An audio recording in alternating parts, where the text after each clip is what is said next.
Hello. Good evening. Welcome to another Blether. I've extended the little dancing glass at the end, I don't know if you noticed, to give us a little bit more time to prep. I think though the more guests we have, like literally, it's going to be like a half hour by the time. Like this, we might have to just. You're just going to keep adding in every single guest until the end of time because that intro is going to be really long. It's going to be like a 6-hour long intro. It's good though. I like watching, see who we've had back. It's a fun little intro. So they get half a second each. We might have to cut that down to like 0.4 of a second, because it's almost a minute intro. And I don't know if guys, let us know what you think. Is it too long? The great thing is it gives us a minute to catch up with ourselves because, as you know, as Dutch Jura has commented in the comments, he was worried he was late. Silly him. We're actually on time tonight. Actually, I think we were within the 7:30 scope of at least starting the intro. We've been all right. We're doing not too bad. And if we were bang on time, then every week we wouldn't have that moment of surprise. People never know when we're going to appear on their screens. Yeah, we should totally do that. Just like randomly turn up on people's screens now and then, just do like spot Blether, maybe just, something. Yeah, 6 o'clock news. Just walk into the studio, be all right, boys. Just take over people's TVs. I didn't think like breaking into STV or something, but but I like it. I like the way you think. Yeah.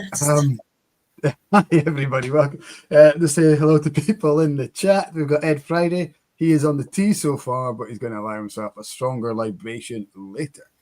Maybe the last of Duncan Taylor Holyrood. He's got both the Huntley and Inverurie bottles there. Frank, good evening to you. Good evening to Dave. That's Jura. Hello. Callum is asking if everyone's got their Glen Scotia's poured.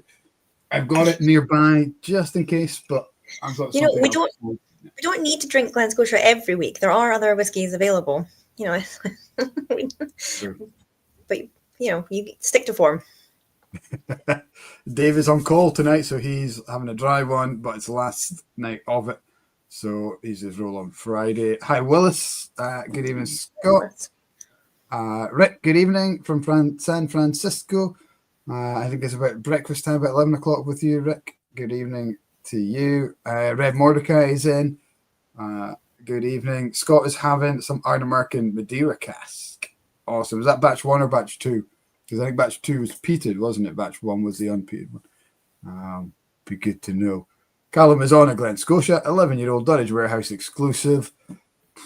Finished in Oloroso. Nice. Ian Abernethy is finishing the last of his Wolfburn 12. We had the Wolfburn 10 and 12 in as an intro at the Foghouse. But 2 weeks ago, and it absolutely flew. It went down really well. So hopefully you're enjoying that one, Ian. Scott's on batch 2 of the Madeira Ardnamurchan. Good evening, Kat. How are you? How was your day? Good. I had a day off today, so I was off gallivanting over to Fettercairn. Paul McKendrick is also drinking Fettercairn. What a weird coincidence. He must have been there too. So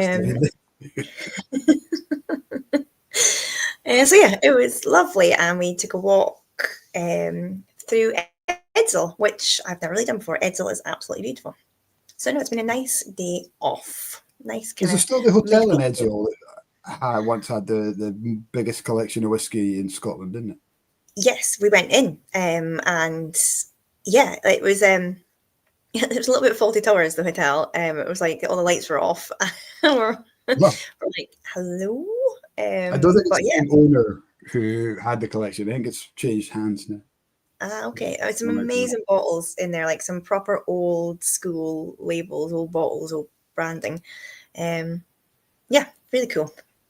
So that's what I've been up to today. But I'm on dry night too because I am on taxi duty for child number 1. So I am on the tea with Dave. What about you? How's life? Today we were into hospital for a scan. So yeah, for those who don't know, we are expecting a second child, Killian 2.0, the female version. So yeah, she is due next week. It sounds like a movie sequel, doesn't it? So just waiting to see what get a date for that. So I was in the morning, getting the bar ready, cleaning the beer lines and all that kind of stuff. So pretty practical day. And then as I sat down, we have some samples from our guest tonight, which is great. But I'm going to kickstart with a wee Glencadam. I expected you have to do a Feta Cairn, and I thought you were going to have a Feta Cairn tonight. So I went for probably its nearest neighbour, just down the road in Brechin. The Glencadam. It's a 9-year-old indie bottler from the Brethren, which means the brothers. What these guys do is they typically release 2 whiskies at the same time from the same distillery, but subtle differences even the cask finish and the age. So yeah, that's what I'm on. Nice and fruity, kind of fresh, with nice palate cleanser for warming me up for some of the better stuff that we're going to talk about during the chat. I think without further ado, Georgie's back in the room with some bottles of whiskey, which is awesome. The Steen are running away there. I must have forgot the important bit, which is the whiskey. But let's welcome in tonight's guest, Georgie Bell. Oh, double click. Yeah. Hello. Hi. Welcome. I did actually have 3 bottles next to me, but I wanted to grab our latest ones, which is why you saw me do the quick dash to go and grab some quick from my box of goodies. I'm driving up to Newcastle tomorrow for Whiskey Indie Love Fest for the weekend. So yeah, I've just got boxes and boxes of like whiskey in the dining room, like right next to the pram, like blocking it in at the moment. So yeah. Wow, that's cool. I was going to try and get down to that, but I'm working at the National Festival in Aberdeen. But you'll see Mr. McKendrick. He's working down at the festival tomorrow and Saturday. Looks like it's a good one. Sounds like it's a bit of a fun festival. Yeah, it's really nice. We did it for the first time last year, and I mean the Harcourt's only 2 years old, so everything is usually for the first time.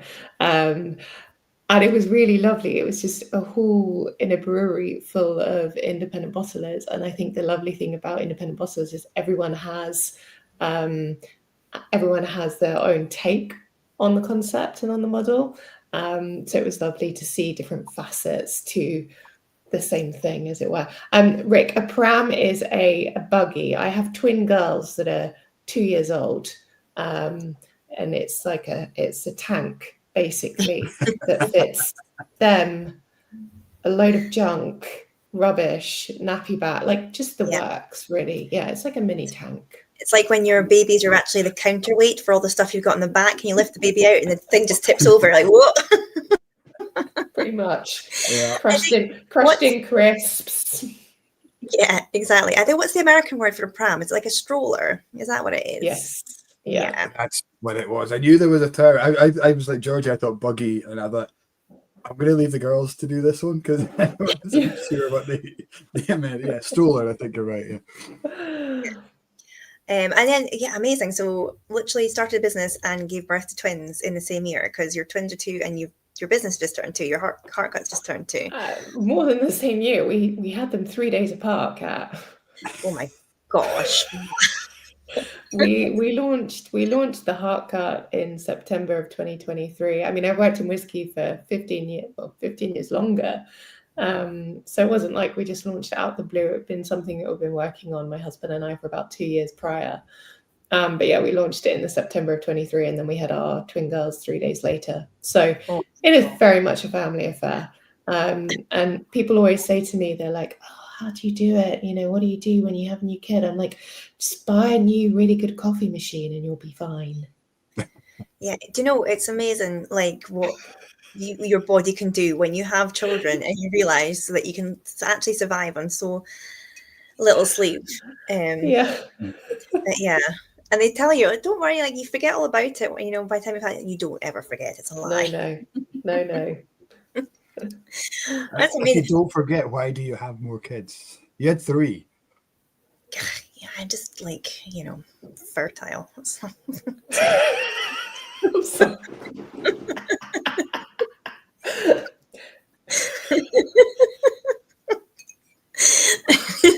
There you go. It's my super.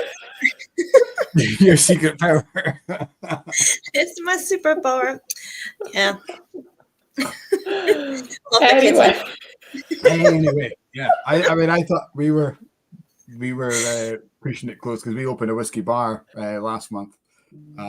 As a development of the shop, and we're due next week, as I said. So I thought that was pushing it close, but 3 days is, you've shown me up. Spicy, isn't it? Yeah. Yeah, we had a big birthday party in London on Thursday for the Heartcut's birthday.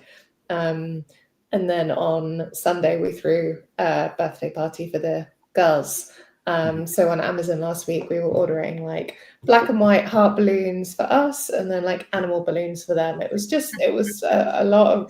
week of a lot of balloons, a lot of cake. And then I was in the Netherlands over the weekend as well for a whiskey show over there. So yeah, it was a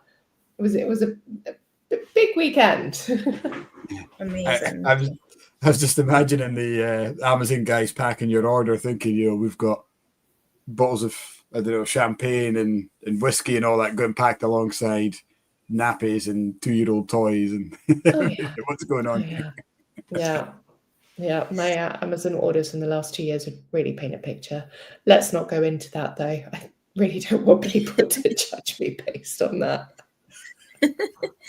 Well, do you know what? We should just go back though, and like we're going straight into the Heartcut, but like your whiskey story is like insanely interesting. Like I was reading, I can't remember, I think it was quite early on in your career, like there's somebody written a wee article about you or interviewed you, and you literally started out wanting to be like an explorer, and then sort of diverged into, I think you kind of touched into wine, and then realized you could do your dissertation to do with whiskey, and then your story just kind of evolved from there. Like, fill in the blank for us. Like, what's got you to where you are now? I mean, that was very good paraphrasing, I must admit. Summarized your whole life there. I'll try and not go too deep into it, but feel free to ask questions. But yeah, I did once want to be an explorer, and that's why I did geography at university. I went to Edinburgh University, and that's kind of where I fell into the alcohol industry and whiskey, because in my first year I ended up getting a job in a cocktail bar on George Street, and I loved it. And as soon as like I had my first couple of shifts, I just fell in love with hospitality. I fell in love with the vibe of working behind the bar, of everyone in the team. It's that one team, one dream piece. I fell in love with cocktails, of making people's nights through drinks, through combination of flavor, ingredients. And I'll be honest, I didn't really like whiskey to start. And this is when I was 18 though. But I slowly taught myself to like whiskey because I wanted to be the best bartender I could be, which meant having an opinion on every bottle on the back bar. So that included whiskey. So I was like, cool, I don't like whiskey. What am I going to do about that? I'm going to learn as much as I can about it. I'm going to try as much as I can, and I'm going to slowly grow an appreciation for it. Anyway, things go on, fell into whiskey, loved it.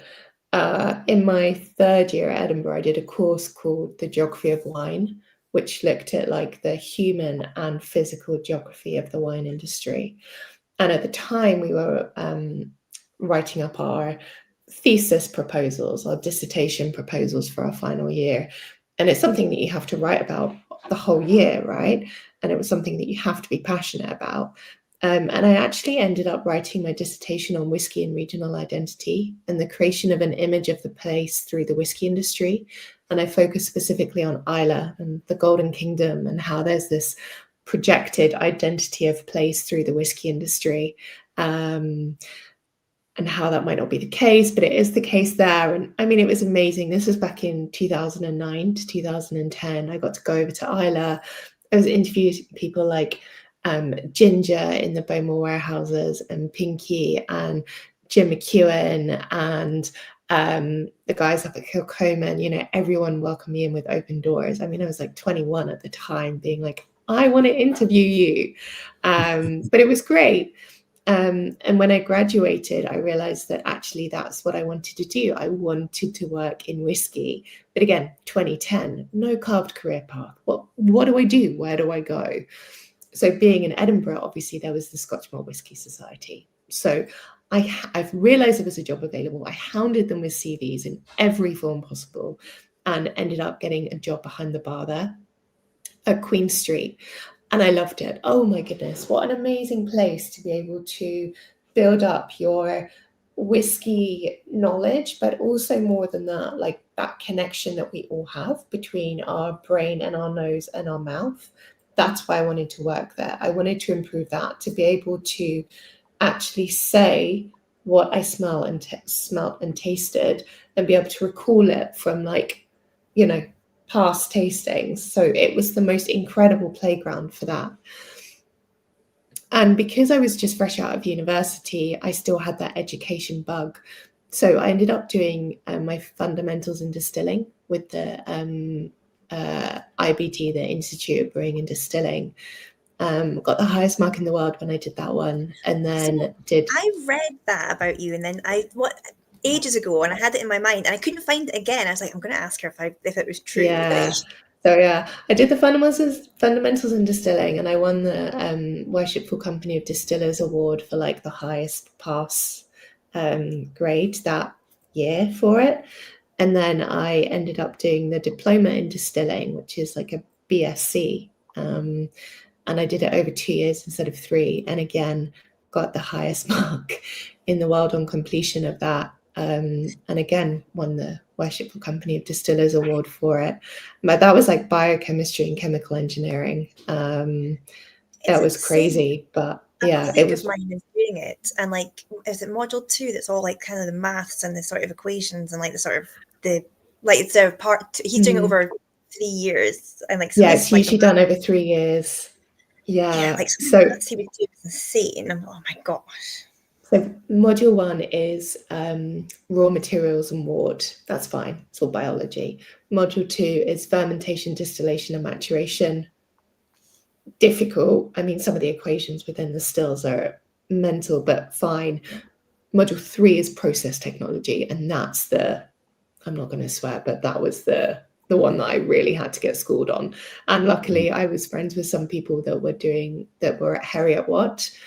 And actually someone in particular, Abby, who now is down at Copper Rivet Distillery. He was doing his master's at Heriot Watt, and we would sit in one of the private dining rooms at the Scotch Malt Whisky Society on a Sunday afternoon, and he would just go through all of these equations with me. So kind about his time. But yeah, I finished that. And while I was doing that, I got promoted from behind the bar to being the global brand ambassador for the Scotch Malt Whisky Society, and sort of like hybrid international marketing manager at the age of 24, which was like seriously young for being a global ambassador, but it was really great experience. So I did that, and then I got headhunted and moved to Diageo for 3.5 years. I was their global luxury whiskey ambassador looking after Mortlach. And then headhunted again and moved over to Bacardi, where I was for the last 8 years. And it was there that I was the global malts ambassador, so looking after some of the malts we all know and love, like Aberthaldy, Craigellachie, Royal Brackler, Altmore, and the Devon. And then for the 4 years after that, I was their global head of advocacy, looking after all of the crafts brands at Bacardi, which is really cool. And then Fab and I launched, my husband Fab and I launched the Heart Cut in September of 2023. I mean, that's like a very quick whistle stop, like resume. Yeah, I know.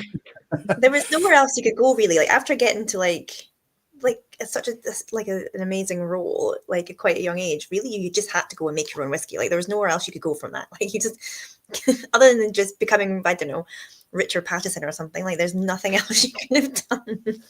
Yeah, it's like, it's funny. The dream was to always open my own distillery. That was something that even before I joined Diageo, I was like, right, I'll join Diageo. I'll learn everything there is to know. They're so big. I'll learn, legit how to do things. I'll work there for 5 years and then I'll go off and do my own thing. But there was still so much to learn. And I've been really lucky to be able to work for very different companies with different malts, different views on whiskey, different talents and mentors within those companies as well. And it just felt like the time was right after sort of, all of that time, 12 years in corporate, so much time working in whiskey, actually, and I don't want to get too into it right now, but I really can get into it. That was when I was like, no, there needs to be a hard cut. There is a massive gap, and we built our dream whiskey company, and the one that we always wished had existed, and one that just wasn't there. And it just felt like it was the right time. Amazing. I mean, I guess because you were part of so much different elements of the whiskey industry, like you really have like a sort of full 360 view of like what that business model is, where it fits in and how to do it with connections, I guess you've got, and also your knowledge of distillation. So yeah, like so your husband, is he from like the whiskey world too, or is he kind of fell in love? Yeah, I mean, Fab loves whiskey. And what I love about it as well, working with him, is that whenever we get samples sent to us from distilleries, I might get like a DPD notification on my phone being like, your delivery has been made. And literally 2 minutes later, I'll get a picture from him being like, cool. So I really like this sample. I wasn't sure about this one. This one's really cool. And I'm like, were you not in the middle? You've literally 2 minutes, you couldn't wait. Fad comes from a drinks background as well. He's worked with really big drinks agencies in London. And we actually, a lot of people are like, oh my God, you're working with your husband. Like, how does that work? I don't think I could work with my other half. And it took us a little bit of time to learn how to work together. But then we realized that we have really complementary skills. Fab is amazing at operations, logistics, finance, like spreadsheets, organization, like numbers, kind of finance strategy works. He is incredible at that. Whereas I'm more along the lines of marketing, distillery liaisons, like creative, like any ambassador work, of course, anything like outward facing, basically. So yeah, he does like the logistics and the spreadsheet stuff, and I do more of the creative writing stuff, which is great. I need a version of that. Like, I was going to say, can we borrow Fab for the shop? He's amazing though. When we launched the hard cut, we had an all right website. We'd built it ourselves. And then about a year ago, Fab was like, we're going to rebuild our website. We're going to move it to Shopify. And we'd kind of like budgeted in for getting someone to do it. And it was a lot of money. Yeah. I think it was like going to be like 25 grand or something. And he was like, I'm just going to have a go doing it myself. And he just taught himself how to build it and got like freelancers here or there to help with like lines of coding that he couldn't do. But he's built our website and it's like amazing. So yeah, he's very, very good. It's a good website. I was on it playing around with your little whiskey quiz the other night. Oh, it's fun, isn't it? Yeah. I felt like I was being sorted into my whiskey house like in Harry Potter. I was like, ooh, I love it.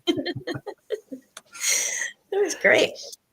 Talking about whiskey, we should ask you what you're having tonight, because I know Mike's got some samples there as well. And Mike, did you do the quiz? Did you get sorted into a little whiskey house?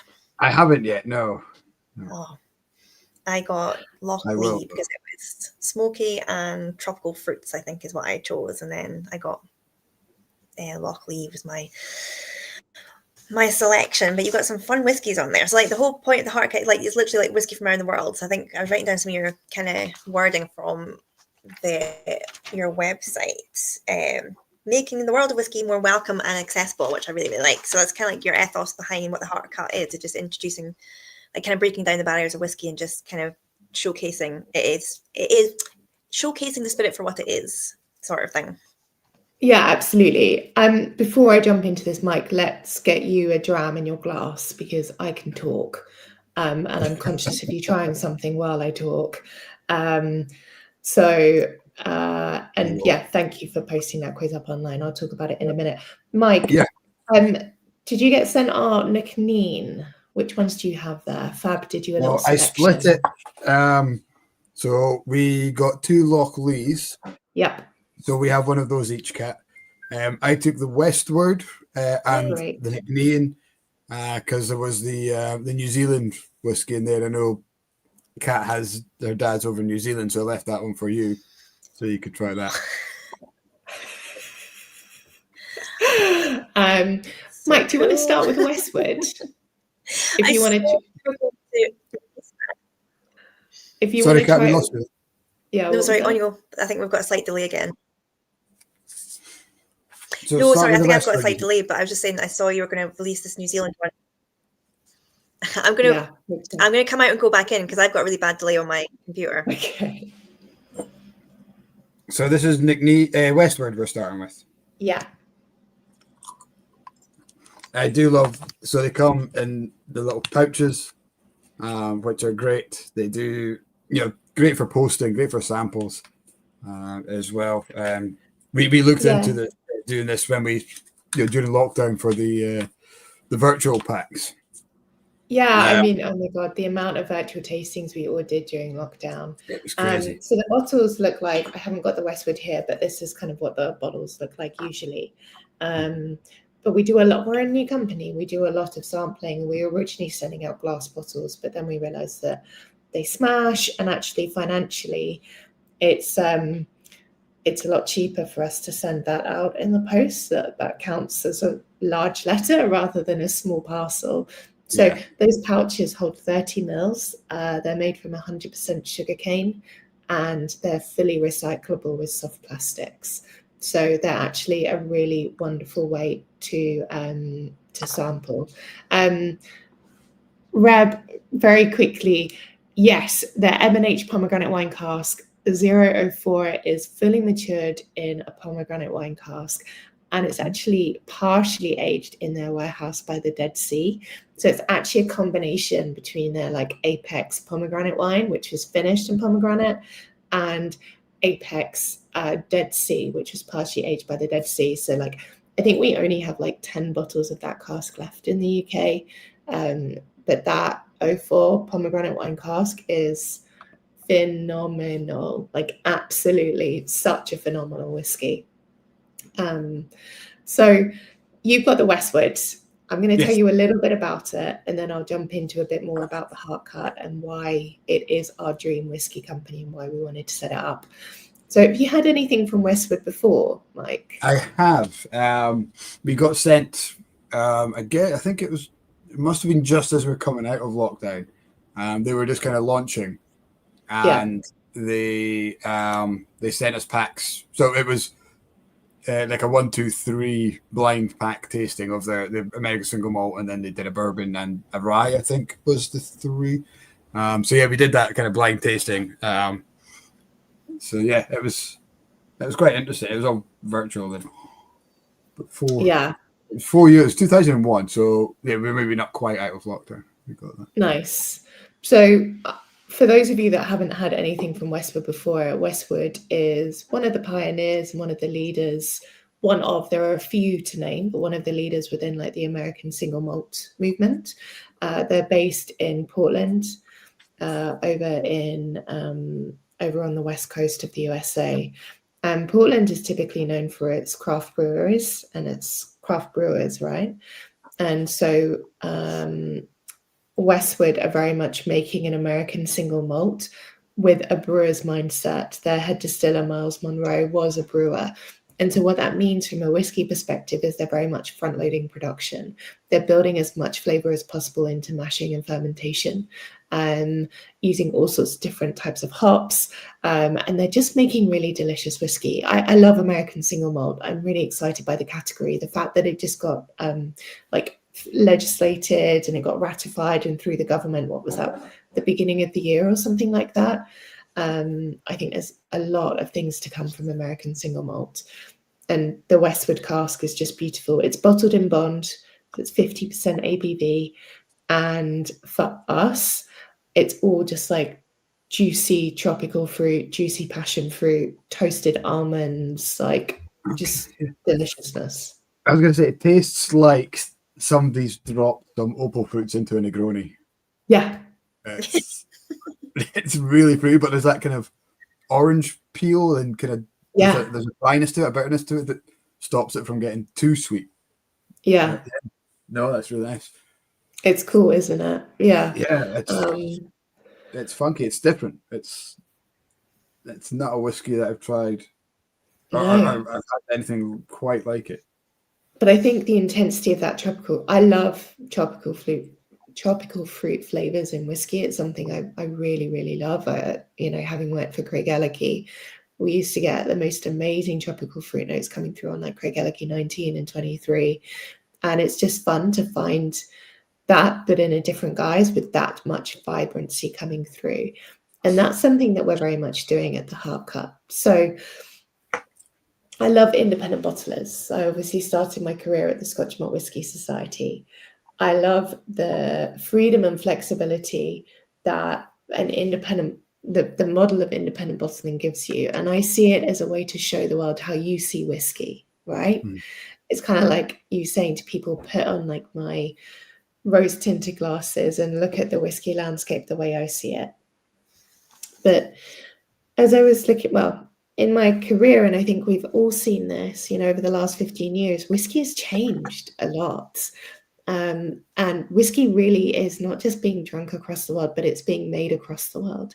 And there's all of these passionate individuals who aren't trying to make a Scotch, but are trying to make a whiskey that tastes of home to them, that tastes of the place where it's made, but at a quality that also stands tall on the world stage, right?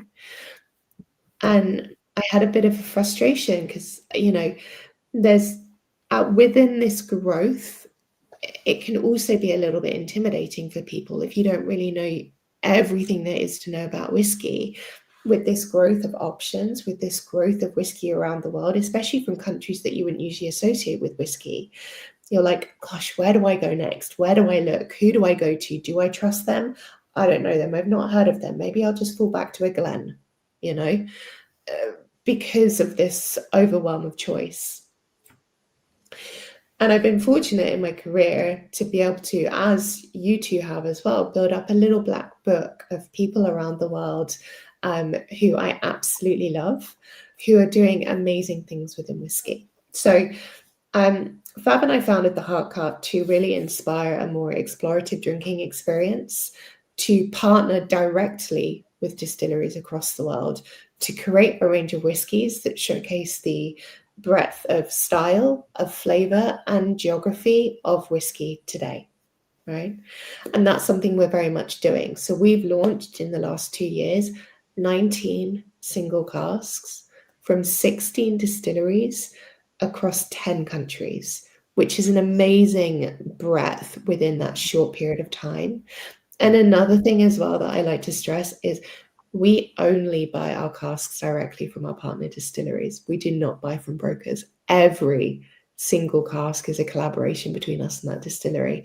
And I actually don't know if there's another independent bottler that can say that 100% about the whiskies that they bottle. But it was really important for us. And the reason for that is because I'd worked with whiskey brands for so long, and people would email us being like, God, I want to sell me a cask. I want to buy a cask of whiskey. They'd be like, cool, yeah, we'd sell you a cask, but what's that going to do to help my brand name? How's that going to help people discover our whiskies more? I got really frustrated because when I looked at independent bottling shelves, all I would see was that same bottle, the bottle that everyone has, right? Mm-hmm. And yes, I will come on to why we've got 50s in a minute, Reb. But it's the same bottle I would see across the board. Cream background, black calligraphy, independent bottler's name in mass,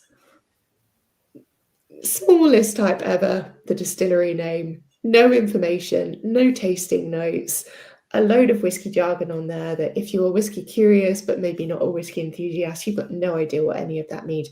And what the hell does it taste like, right? So we built the Heart Cut to not only be accessible by design, like we have fun tasting notes on the side of our bottles. For this Nicotine, we said it tastes like rum and raisin ice cream, dried raspberries, peach yogurt, walnuts, and lemon balm. Okay, sounds a hell of a lot more exciting than just vanilla and oak and a load of adjectives, right? I think tasting notes is always a touching point for people because you obviously have your tasting notes, and Fab, do you collaborate with Fab? Do the two of you put the notes together? Yeah, and the tasting notes are subjective, right? Yeah.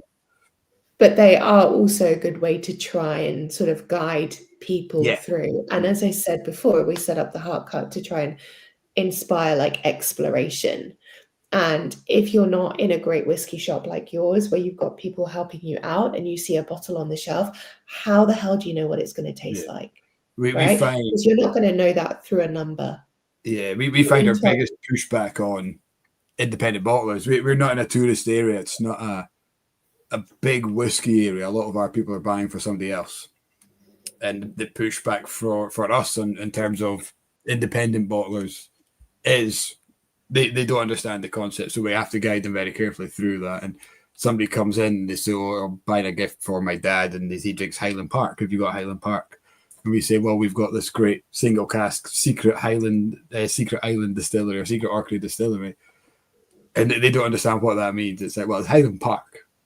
These are the tasting notes and whatnot. And that for us is the biggest pushback we have in terms of independent bottlers. So the simpler we can make that and clearer we can make that, or you guys can make that for us to sell is exactly, which is why, as I said before, so accessibility, collaboration. Every cask is that you won't see a secret Speyside or a secret Highland or unknown island on our bottles. Everyone is done in collaboration with that distillery, and you can see very clearly where it's come from. You can see very clearly everything to do with that. So we're making it really easy for people to understand. Not only that, we have this QR code on the side that takes you to why the cask made the cut. So actually, why is that cask unique? Why is it cool? Why is it different? A beer pairing, other cool things to know about the whiskey. So for this Nicotine, which you'll have next, Mike, I think we talk about what does it mean to be an organic single malt, and what does it mean to be matured in or finished in a Madeira cask? A lot of people don't know, right? And then we also have a map of the local area and a Spotify playlist. So it's all about that experience for us, which is really important. And then the last piece is education. So, you know, the tastings that we do, the trainings, again, the content that we're putting out, you know. So yeah, that's why we built the Heart Cut, to actually work side by side with distilleries. And actually a really lovely success thing for us was when we launched, my brother bought our Kura, which is one of our Finnish ryes. Kura is an amazing distillery. And he phoned me a couple of weeks later and he was like, hey, G, I was out in the shop. Oh, I was out in a bar. I saw Kura behind the bar. It wasn't your bottle. It was theirs. I noticed it in the whiskey section. I'd never heard of the distillery before you introduced me to it. I had a dram of it at the bar. I absolutely loved it. Thanks for putting it on my radar. And that for us is success. You know, I don't expect people, it would be amazing if people bought the Heart Cut always and forever, and that was the only brand that they bought. But that's not the case. We all love buying so many different bottles. I mean, I can see the array you have behind both of you there. We've got the same in our dining room, right? But wouldn't it be cool if the people are buying the Heart Cut and then also discovering Thompson and buying some New Zealand single malt and saying, hey, I'm actually going to try their two-tone because I discovered them through the Heart Cut. I want to try that. So it's very much that force for good for the whiskey industry and the connector point. The Kura that Andrew Little Brown Dog launched went so well with us. I mean, there generally does, but that was my introduction to that distillery, and it was so cool. And they had a nice story, they had a good label on it and all that, and it was so easy to put in somebody's hand and taste it.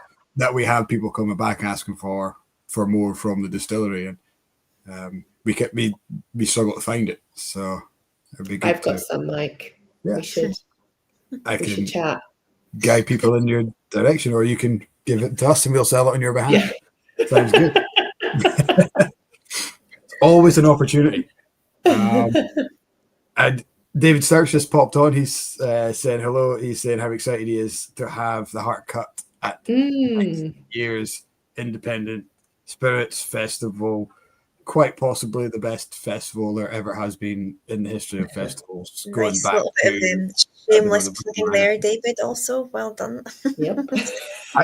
I'm amazed that hasn't sold out yet, because after the hype the first one got, I thought that was going to be one of these festivals that just went. I don't know. It's still like loads of time though. Like March is ages away. Yeah. Such a great festival. So much fun. Such a great. Have you got your ticket? I'm going.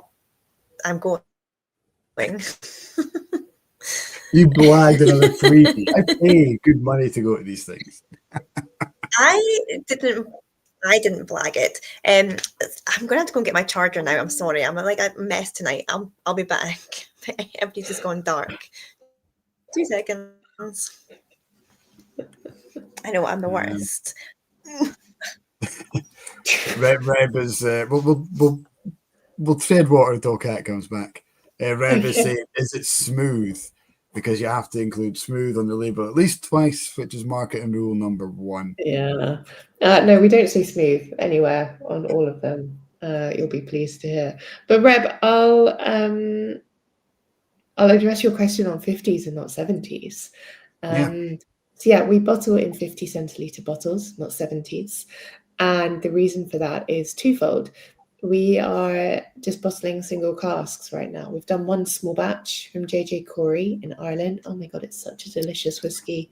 But when I say small batch, it was 519 bottles. So it was actually a small batch, even though there's no legal parameter around that idea. And so 50 centiliter bottles mean that we can share them a bit more widely. The second piece is to keep our prices down as well.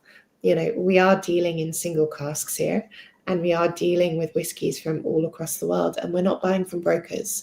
We're not having our whiskey shipped from one warehouse in Scotland to another warehouse and picking it off of an Excel sheet. We're working with these distilleries far and wide to bring in incredible single casks to our bottler, to our bottling hall, to bottle them. And we want to ensure that we can price them appropriately. And there's a sweet spot between, I mean, Mike, you know this from at the shop, but between 55 to 70 pounds, I suppose, is like that sweet spot, especially for single casks. And if we did them in 70s, it'd be more expensive. So they would be appropriately more expensive from I can't do the math off the top of my head right now, but taking it from 500 mil to 700 mil. So we purposefully done 50s just to put that price point a little bit lower. But you're looking at about a third of the cost. So we've done it to put the prices a little bit lower. And also it means that you have that spirit of exploration as well with our whiskies. I think, Reb, if you went onto our website, you'd see the array of flavors, the array of distilleries.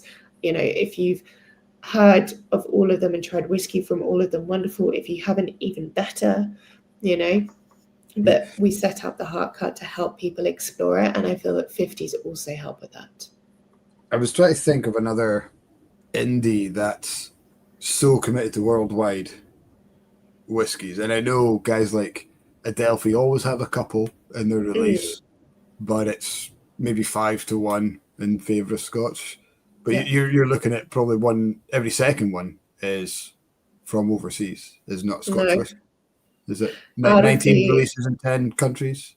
Is that 19 releases, 10 countries, only 2 Scotches within those 19.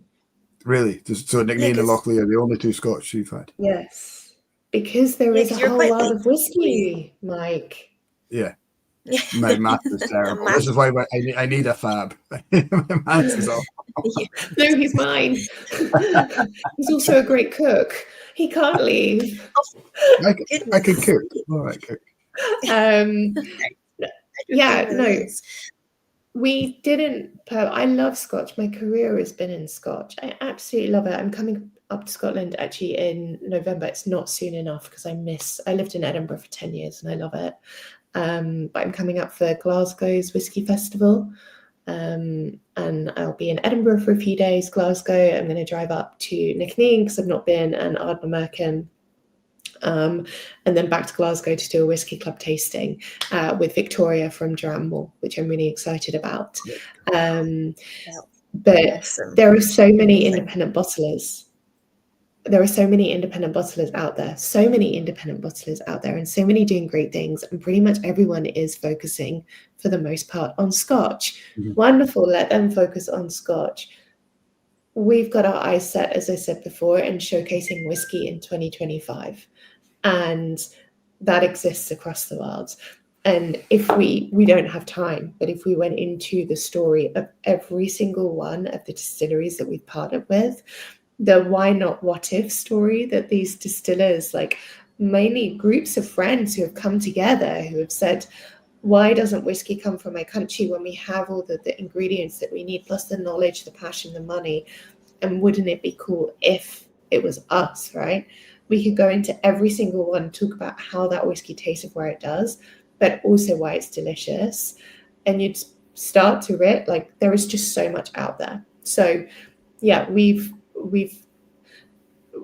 purposefully wanted to showcase whiskey in its fullest form. And there are other great Scotch. If you just want to drink Scotch day in, day out, wonderful. We have a Nickney, we have a Lockley, but we can also recommend loads of other Scotch direct from distilleries or independent bottlers that really ace that game. But if you want to discover like interesting flavors, if you want to really go in deep with this and discover something new and enjoy that variety, then that's what the hard cut's here for. What's the process of you approaching a distillery? Is it that, you know, you've read about one, you know about it, or you have a connection, or is it like, you know, I want to know more about this, I want to deep dive into it, and then I want to speak to them? Like, what is the process of like an idea to then bottling a worldwide whiskey?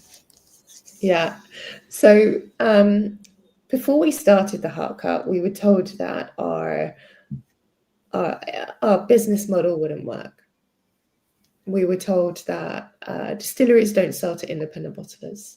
And this is someone who owned their own independent bottling. They were like, give up, won't work. If that's your model, we're not going to work. People won't sell to you. So Fab and I made a dream list, our wouldn't it be cool if list of all of the distilleries around the world that we just admire and think are amazing. And we were like, wouldn't it be really cool if we could bottle from this distillery?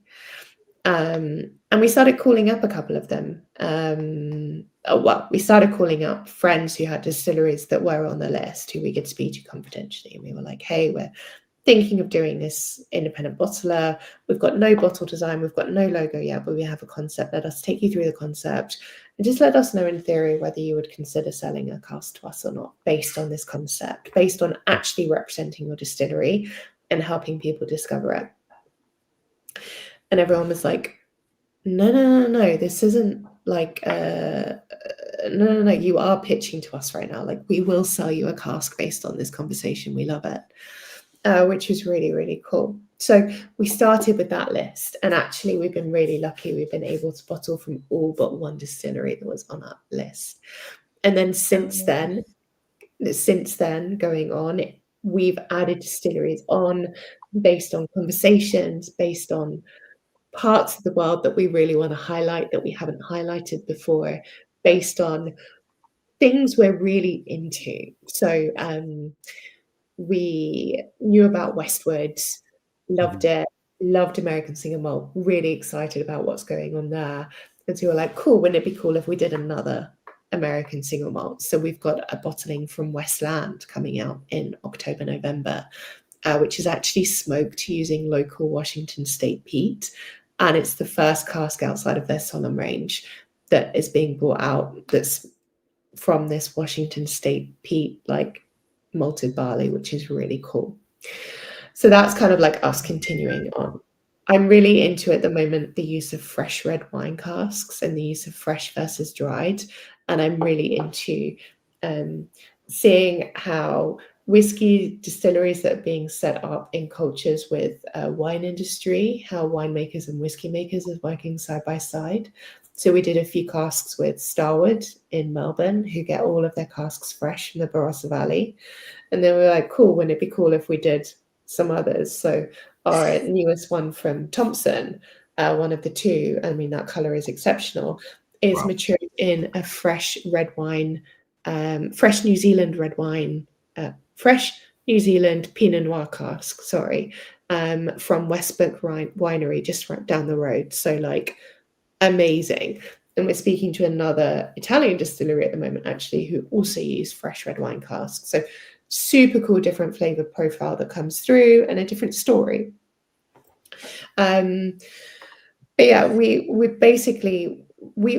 listen a lot to people as brand owners. We do a lot of barrel tops, we do a lot of tastings, we do a lot of whiskey club tastings, and people come to us being like, is this distillery on your radar? It should be. We're like, cool, we'll learn about it, we'll see, we'll try their core range, and we'll speak to them, and we'll see whether there's a possibility or not. Our cask pipeline is actually already full until 2027 at the moment, which is really cool.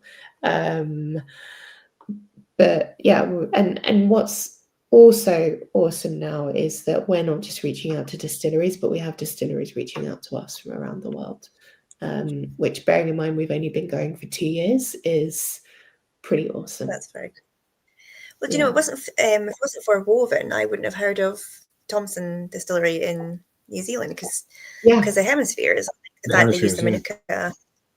100%. They smoke it with the Manuka tree. And then that kind of got me down a rabbit hole of New Zealand whiskies, because my dad's a Kiwi and he brought over a bottle when he came over in December, and I just kind of become obsessed, like looking for other New Zealand whiskies off the back of that, and it just opens up a door, because I think you do get, obviously I work for a Scottish distillery, and sometimes you do just get tunnel vision, you know, of just you're sticking with what you know, and it's not until you have that light bulb moment you're like, yeah, of course, otherwise, you know, whiskey's made. We were speaking to Heather Storgard. It's wonderful. Yeah. Oh, such a fantastic writer. It's this like just her like sort of view in the world is so cool. Like she's like a little bit like you, like just a born kind of adventurer, I suppose. And she was mentioning all these crazy distilleries we'd never even heard of, and like you have to write a book about sort of far-flung, unknown distilleries. Must travel to. Yeah. We've got so many questions coming in actually. Just before I go down another rabbit hole. I think David started with one. Is there a world whiskey that Georgie's itching to partner with? I'm a huge fan of Copperworks. Hint, hint. Assuming Harcourt hasn't already done a Copperworks yet. We're not. Copperworks is in England, isn't it? Yeah. Yeah. Yeah, it is. It is. Sorry, because there's another copper and something out in the USA. David, keep your eyes peeled on that one. Hint, hint. We've got wink, wink. We've got something really cool in the works that I can't talk about. That's going to be coming out later this year. So so we've got a few. I'm really excited about actually everything that we've got coming up. We're currently working on 3 label designs for early next year with casks that are signed off, which I'm like, oh my, I literally cannot wait. What's really cool as well is that every whiskey we bring out, we see as another education opportunity and a chance to tell a different narrative on whiskey. So yeah, we've got some really cool stuff coming up. Hint, hint. Heard it here first, guys. World first. Yeah. The labels are beautiful. I don't want to go off on a tangent again, but what's the process behind the thought behind the labels? Are they all unique to the whiskey, or is it just a running concept that you got for the brand, or so we started off with like completely like color block on one side labels, but the labels are split in half to show that collaboration between us and the distillery. So there's equal weighting. So this side, the white side, is our side, the Harcourt, and then this side is the distillery side. Again, it goes to show that focus we're really placing on like the direct sourcing, the telling the story of the distillery. And actually, before the labels go to print, we send them to the distillery and we say, are we talking about your brand in the light right? Have we spelled everything correct? Even our website copy, our press release, we send it all to the distillery beforehand to say, are you happy with this? You made this whiskey. We're just bottling it in a different guise. And yeah, we try and, so we started with like color blocks, and then we went to like a little bit more like patterns. This is our White Peak, which is amazing. It's fully matured in tawny port, lightly smoked, like delicious. And we went a little bit more textural. And then for the Nectarine, which Mike, you should probably try next when you're ready for a next whiskey. Yep. We moved into like cozy little, we were inspired by, those pictures of hillsides you see that where all the hills are in blue, different silhouettes and different, we were like, that's really cool. And like Scottish, just Scotland, basically. So that's what that label was inspired by. We got our inspiration from all over. And then the Loch Lee, inspired by the green, obviously single estate, tractor marks. So all of the textures that we've got running through the leaves are also indicative of like the tractor marks that they get through the field, which you'll also see on the side of the bottle of Loch Lee, through to the 2 new ones from Thompson, which are really cool. So these are the 2 new New Zealand single casks. You can see the little map of New Zealand on the side, which is awesome. This one here, number 18, is Manuka smoked. So that's why you've got the Manuka flowers and matured in ex-bourbon. And then this one's matured in the freshwood wine barrique. And you can see the really pretty like wine there in the burgundy and the grapes and then that. So we're trying to tell synesthesia. Appreciating exactly. Exactly. Yeah, it's lovely. Really cool. We haven't talked about that for a while. I got a list, so I can't even see it. It's like the coolest thing to give me, like. But yeah, I like when color makes sense to me. Like, so when I saw like that, it just made sense in my brain. I was like, yeah, because the Loch Lee one, I don't know. I always think of bourbon whiskies, like really strong bourbons in green. When I saw the label, I was like, well, yeah, of course it's going to be a green label. So, it made sense perfectly.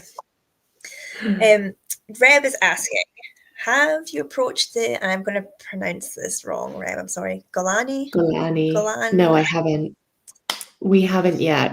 M&H is the only distillery that we've worked with to date in Israel. And we went over before, it was like the summer before we launched, like the summer of 23, we went over. It's an amazing distillery. The team is super cool. I love all of their releases. I just got an invite to an event to try their new terroir range, which I'm really excited about. But yeah, that's the only one that we've done to date. But yeah, we have like, as I said, like 10 bottles of that cast left and then it's going to go. But it's mega and so cool to talk about. That the flavor and the intensity of flavor is amazing. Well, there you go. You got in with Reb. Reb knows the distillery. Reb knows them well. Yeah, we had Shilton on about a year ago, wasn't it? It was Father's Day week last year. We had Shilton on. He came into the Foghouse bar as well. He was up for an event and popped in and left some samples. Nice. Yeah, really cool. And do some good stuff. And last year won the World Whisky of the Year, didn't they, for their sherry cask? Yeah. Yeah. The pomegranate one's so lovely. Never had anything like that before. Kat, we'll have to get you a sample of ours. You'll have your mind blown. I mean, yeah, I think everything, like, I have so much fun on your website. I'm just scrolling through, like, sort of a trip around the world. It's, a lot of fun. I need to start playing around with your whiskies a bit more. Yeah. And we have that quiz. So the reasoning we did that is because, as I said, we're bottling stuff from places that people might not have heard of before. There might be tasting notes of people that I'm familiar with. So we kind of created a whiskey quiz. So wouldn't it be fun if that's an easier way for people to guide their way through our whiskies? So yeah, like over 4,500 people have done that quiz. That's very cool. There's been a couple of them tonight as well. Yes, I've seen that. Yeah. And then Ian's also a question. Oh, sorry, Kat. Sorry, carry on. No, I was going to say, sorry, I'm going to stop this stupid delay. You carry on. I was just going to answer Ian's question. Ian was saying, are all of your bottles straight from the distillery caster bottle, or do you obtain and store it yourself? We don't, Ian. We are a startup. We are independent, and cash flow. But seriously though, there are other, our thing at the Heartcut is that direct to distillery collaboration, right? So the casks that we bottle, these are casks that the distillery is super excited about and that we're super excited about. So it wouldn't make sense for us to then take that cask and then finish it or age it further or change it in some way that then the distillery didn't have sign off on. And there are so many independent bottlers out there, and everyone has their niche. Everyone has their own thing. And some independent bottlers are amazing at that, at finishing in different guises. I see Dramore do a lot of finishing, which is really cool, right? For instance, Blind Summit, I think, do some finishing as well. Wonderful. There are different ways and different independent bottlers that bring something different to the table. We don't finish, we don't store, we buy, we bottle.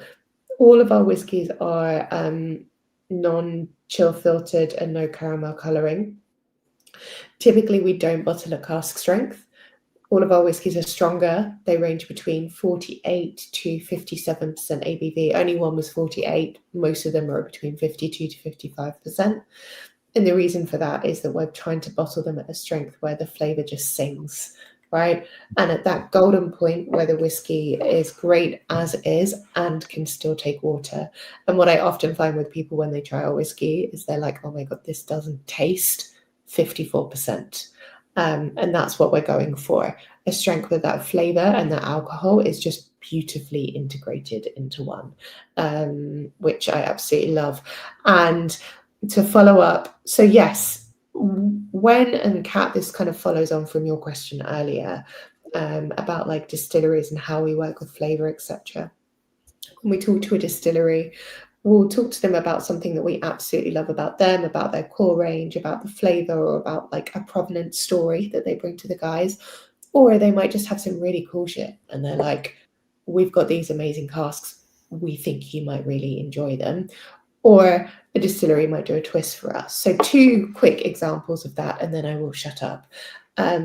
One of them is this Nicotine that you're enjoying. Well, hopefully you're enjoying, Mike. I am. Yeah, I love Nicotine. I love, I think Annabelle's brilliant. I love what they stand for. I love their organic single malt. I think it's super bright, sprightly, fresh, zesty. We tried some single casks from them. They were great. But then we were like, let's keep this conversation open and see what goes on. I then tried a Madeira cask finished Nicotine and I was like, oh my God, that's exceptional. I messaged immediately Matt Hastings, the master blender there, and I was like, Matt, this is what we want. This was so good. And he was like, yeah, great, cool. Just one thing. I don't have anything like that right now, but just give me 7 months. 7 months later, almost to the day, he messaged me being like, I have the cask. And he sent us a sample and it was amazing. So that's what this Nicotine is. It's been finished for about 7 months in a Madeira cask and it's beautiful. But then on the flip side, we worked with St. George Spirits in San Francisco, not the English one, San Francisco one, who were like amazing, like such a cool distillery. And we actually bottled 2 experimental malts from them. One was a distilled heavily hopped IPA, matured in a cask that previously contained bourbon, reposado tequila, Californian ale, and then the whiskey, which sounds like a total complex oddity, but it's like delicious. And the texture and the viscosity and like the intensity of like this stone fruit come like dried chamomile herbaceousness is amazing. And then number 9 we bottled was actually from them as well. And it was a distilled coffee stout, which is also really, really cool. So yeah, sometimes the weird and the wonderful, but always the exceptional and the interesting. And Callum, I'll shut up now. I mean, if you don't talk, it's not having you on. If you don't talk, then we have to, and then we'll lose audience, and it'll be all weird. Jeff Whiskey's also on. Good evening, Jeff. He said the Cotswold was spectacular, so he's loving that. I love the Cotswolds. Oh my goodness. What have either of you been to the Cotswolds distillery? Not yet, no. It's on my list. No. I've been to the Lakes, is the only English distillery I've been to. So. The Cotswolds is so beautiful. You must go, honestly. Next time you're down here in London, it's just like an hour and a bit train's journey out to the west in the Cotswolds. It's not only beautiful, but they just make a very elegant, very fruit forward style of whiskey. The team are wonderful, and we were lucky. So bottle number 6 for us was from the Cotswolds, and it was their whiskey fully matured in a new oak cask, like a virgin oak cask, and it's just beautiful. They make a fruity style of whiskey, but it's just toasted all of that fruit. So our lead tasting note was banana bread, and it really just does taste like banana bread in a bottle. It's stunning. Yeah, and they have a great cafe played around with inside. any. Oh, well, there you go. Sold. Get some actual banana bread, cup of tea, and some whiskey. I haven't played around with any English whiskey yet, I'm ashamed to say, and I know there's so much of it out there. And I had no idea actually how many. Somebody who said it was a couple of weeks ago in the Blether, they just said how many English distilleries there were. There's There's over loads, 50 isn't there? English distilleries. And I haven't tried any yet. But I don't really. I mean, I'd have to buy off the website because I haven't really seen a shop in Scotland that sells English whiskey. But I mean, maybe I'm just not looking for it, to be honest. But I need to try one. There's a thing though, I now don't know where to start. Well, Kat, we have 4 English whiskies and we ship to Scotland, so you'll be fine. Perfect. Do you know what? Georgie is here to solve everyone's because whiskey I signed up to. I know, and I signed up to your newsletter, so I got my little code, so I can use that for shopping for English whiskey. Sorted. I know, yeah. There's just a whole world out there of whiskey to try, which is what's perfect about you guys, because you are kind of making it easier for people to step into that as well. It's yeah, like you say, you're the only guys doing it really, which is, and I do see what you mean. Like that was a massive gap in the market. There really was nobody doing that before you, of kind of bringing together a sort of world tour. I think look, there are others. We're not the only ones. And I really hope that in the future, actually, that more and more independent bottlers have more of a global view. And also, I really hope that more and more of them buy direct from distilleries rather than from brokers. I really do. And there are others that also do bottle from distilleries across the world and not just from Scotland. So obviously, the Boutique Whisky Company is a brilliant example of that. I think where we stand out, though, is the fact that we've been going for 2 years and the intensity on what we're doing and that dedication and focus on it. We've also won Independent Bottler of the Year twice at the Global Icons of Whiskey Awards, both in 2024 after we'd been going for 6 months and 2025, which is amazing. And I think that's like incredible because that's like the global whiskey industry basically saying, yes, you're doing what we need, which is awesome for your company. What's your biggest when you're shipping out? Is it Scotland? Is it UK? Is it Europe? Where are your customer based? UK. We've been going. So we initially launched in the UK, as I said, in September 2023. We've just made ourselves available across 6 markets across Europe, but direct through our website. So the Heart Cut is now available in, let's get these 6 countries correct: Austria, Denmark, France, Germany, the Netherlands, and Belgium. Yes. And that's all available through theheartcut.com, and people there don't have to worry about customs because we've already dealt with all of that. We've got a warehouse and some stock over in Amsterdam, so wonderful. We're not affected by Brexit, which is wonderful for those countries. Amazing. Yeah, so they're shipping within the EU, so that's all. Yeah, it makes it so much easier. we've just started doing some shows across there. So we were doing a show, as I said, I was in the Netherlands this weekend doing a show. I'm in Germany next weekend, and then back in the Netherlands in November to do another show. Super. We saw our online to Europe. We were doing probably between 12 and 20 a month shipping, and it's after Brexit, it's now that a year. It's hit so hard. And a lot of it's just the cost. And obviously some countries don't let us do it. It's been a, but yeah, there's loopholes that you've obviously managed to navigate, get your stuff into Europe. And we can talk offline, Mike. I can give you some tips on our little loopholes. No, we work with a performance company. Yeah, wink, another wink there. But yeah, I can tell you how we do it. Wonderful. That sounds good.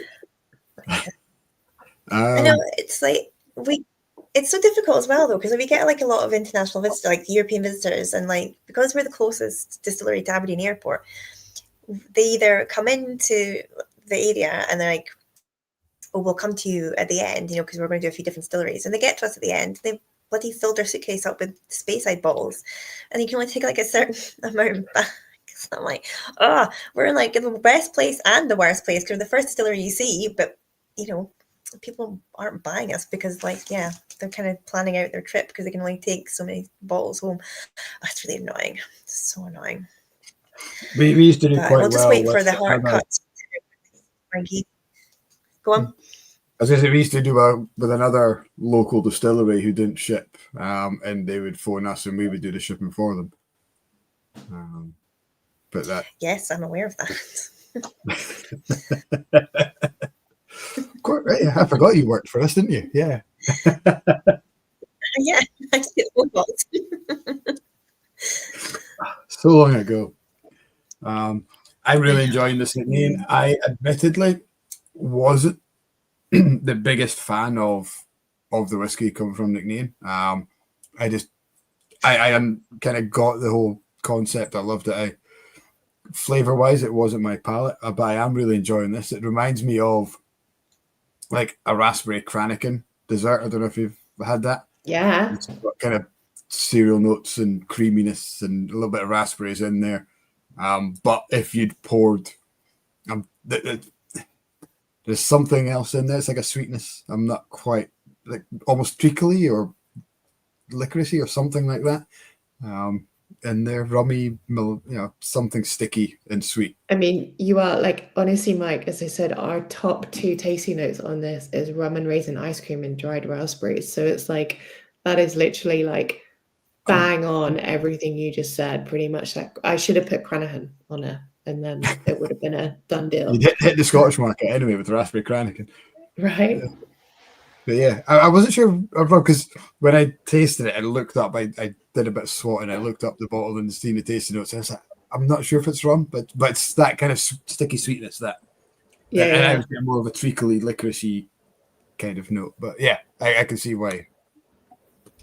What I do love about your tasting notes, we're going to talk about, is they all seem, from the ones I've read, they're all things that people will relate to, and they should have encountered at some point in their life.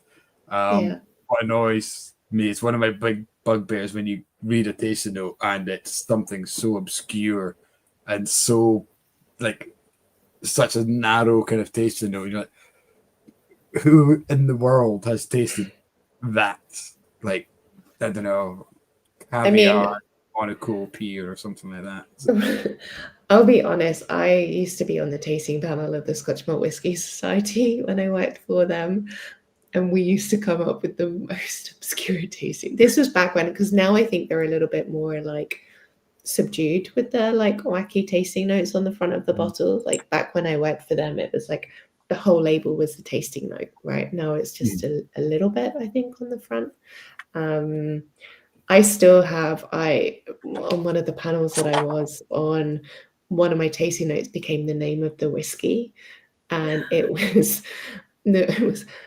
what was it? heather smoked barbecued crayfish or something like that, and it was a really young Ardbeg, and I still have it like unsealed here because I need to open it. It was such an incredible whiskey, but I was like, oh, that's my tasting note. We used to only have 3, so that's for people, so you can see like that's where the tasting notes are on the side of the bottles, or for the new Thompson, that's what you can see there for it. We used to only have 3 on there, but we actually got feedback from people that they really liked it, so we upped it to 5.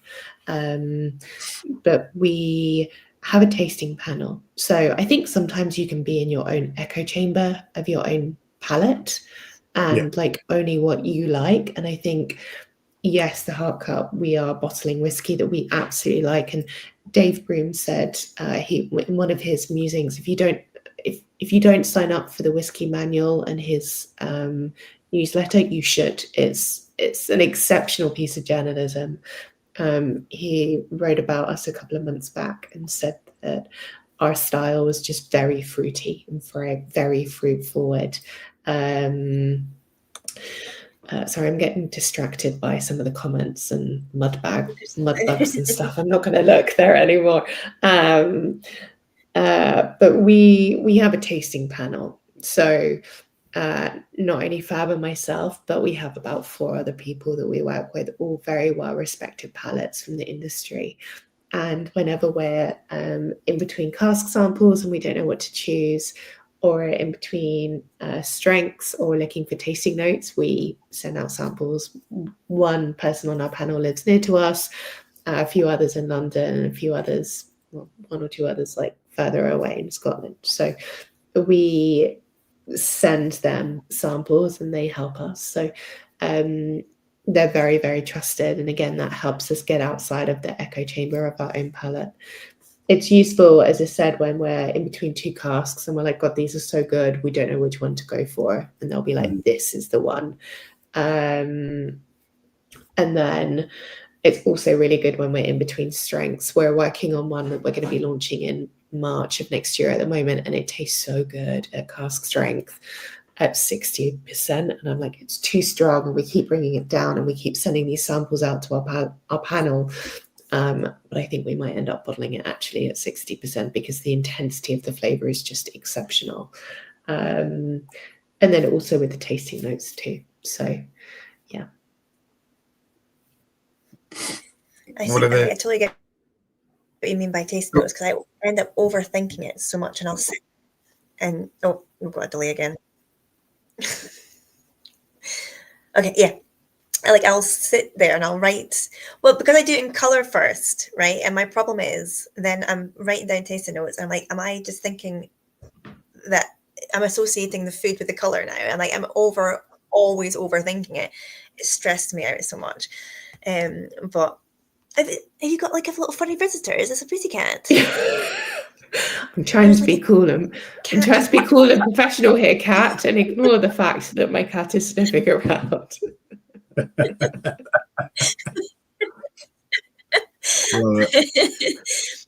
okay. Dave Broom's cat came on screen when we had him, and Ian from Tiny Distillery got bitten by a cat live on the chat. So we've had a few cat visitors.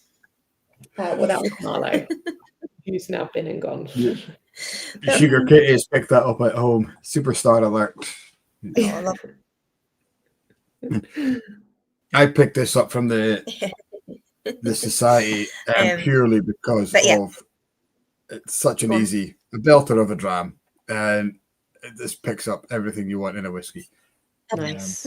So sometimes you can be really simple and it works. That's not a tasting note. That's just this dram's good. I think it's a Macduff sherry cask. Nice. My first one leaked, actually. I've had a crack and it arrived quite wet, so I phoned them and they sent me another bottle, which was very kind of them. Lovely.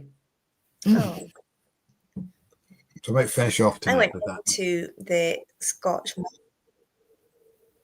I went into the society for the very first time in Edinburgh a couple of weeks ago, actually, when I was down for the Fringe. I went down for the last of the Fringe Festival. I went to see Whiskey Witches, and I went into the Scotch Malt Whisky Society. I always get it wrong. Scotch Malt Whisky Society, yeah. What a beautiful place. Just absolutely gorgeous. Like, such a nice venue, and like the team are so good looking after us. And yeah, just such an amazing array of bottles. Like, it's almost overwhelming because it's just like this row of green bottles. And I totally get it. It's like, we're basing it on like flavor first, but it's almost too much choice. Like, I don't know where to start. I don't know what to do. And then I just do the same thing of like, which one's Glengarry? But that's why it was such a great place to cut my teeth, as it were, and learn from there, because there were so many bottles, and you were the custodian. You were behind the bar. You were the person saying, cool, what sort of whiskey do you like? Cool, what sort of mood are you in? What the weather's like? Are you having your whiskey with a beer? Cool. You were the one that were guiding people through that. And that's why it was such an incredible job and such a great opportunity to work there. Yeah, no, I totally get it. I do miss that a little bit because I don't really work in the whiskey shop as much anymore because I'm full-time at Glengarry. And because I'm not in the shop, you are not keeping up with like new releases as much. Like, Mike's so good at like remembering, like somebody mentioned in Ordinary, he's like, oh, batch 1 or batch 2. Like, because I'm not doing that constantly and seeing this, being aware of it, you kind of get focused in on the one brand that you're dealing with, or working for Diageo or whatever, you've got your sort of house brands that you're talking about all the time, and then you kind of lose sight maybe of the wider whiskey world. Yeah. Which is, again, what's great about independent bottlers as well, as like for Paul on as well, you get to talk about multiple different brands. It's keeping your industry knowledge up to date all the time, and yeah, it's just a lot. It's good fun because there's so much new stuff out there all the time. Yeah, I don't think my palate in the last 2 years, I don't think my palate has ever had this much exposure to flavors of whiskey from totally around the world before it. Like, I'm learning, obviously we're running a business, right? It's not just, the Heart Cut isn't just a passion project. Fab and I work on it full time. We're running a business where it's all that back end stuff, but every single day I'm learning, and it's amazing. I had so obviously working on the Thompson releases at the moment. I'm working really close with Rachel Thompson, which is like incredible to learn more about New Zealand whiskey. And then last week I had a call at like 6 a.m. our time with Waiheke Whiskey, which is a distillery on Waiheke Island in New Zealand. And they were so cool. We were just talking. They were like, look, let's do a call. We'd love to chat to you a bit more. And I got a sporadic sort of like computer tour of the distillery and got to learn about how they're making their whiskey and the fact that they're using South Island peat and how they've built this amazing distillery on Waiheke Island, which is known for its like wine and everything. It's just, I'm having so much fun learning, but then also I'm having so much fun taking all of those learnings and sharing them with others as well. Like, whenever we do whiskey, we do love doing whiskey club tastings and whiskey shows, etc. It's just a joy to be able to talk about whiskey and also actually represent and talk about the whiskeys that you yourself are bottling, the ones that you believe in, like, wholeheartedly. It's just super cool. It does remind me of Dave Broom quite a bit. We talked about him earlier, and that he kind of embraced that whole idea of the sort of the spirit of place. It's the whiskey so much more than the 3 ingredients go into making it. It's all those sort of external sort of terroir aspects that leach into it, the people, the characters that are making it. And like, he's sort of showcasing that, he writes about it beautifully. And it's almost like you've kind of condensed that into your like little snippets, whether it's the label, or the talking about it on the website. It's almost like I have his world atlas, but released in bottle form, which I quite like. It's it's lovely to see just people taking time to showcase small distilleries around the world. It's awesome. Thank you. Alan Smith has just asked, I know you've I covered just haven't got part time of to drink them all. Alan's saying, what are the challenges of buying international distillery casks against Scottish distilleries? We know you don't source from the middlemen, you go direct to distilleries. Yeah. So what is, getting a cask into the country or getting it bottled and moved in? He says, what's the challenges against something that's maybe from Scotland or in your case in England? So we've bottled all of our whiskies apart from one our bottler is up in Edinburgh, not because we need to bottle in Scotland, but just because young spirits in Edinburgh are wonderful, and our labels are all hand applied because of that beautiful yet very finicky hard cut on the front. And they're so professional and just an exceptional team. So we've bottled all apart from one there. We have one coming up in October for the Whisky Show as a Whisky Show exclusive that had to be bottled in its country of origin by law. I won't say any more about that, but there's only a short list of places where that could come from. Cue everyone Googling, where do you have to bottle whiskey by origin? There aren't many challenges, to be honest with you, Alan. Honestly, it would be probably easier if we bought from a broker, as I said before, and we were just choosing casks off of an Excel spreadsheet, right? Because you're dealing with one person.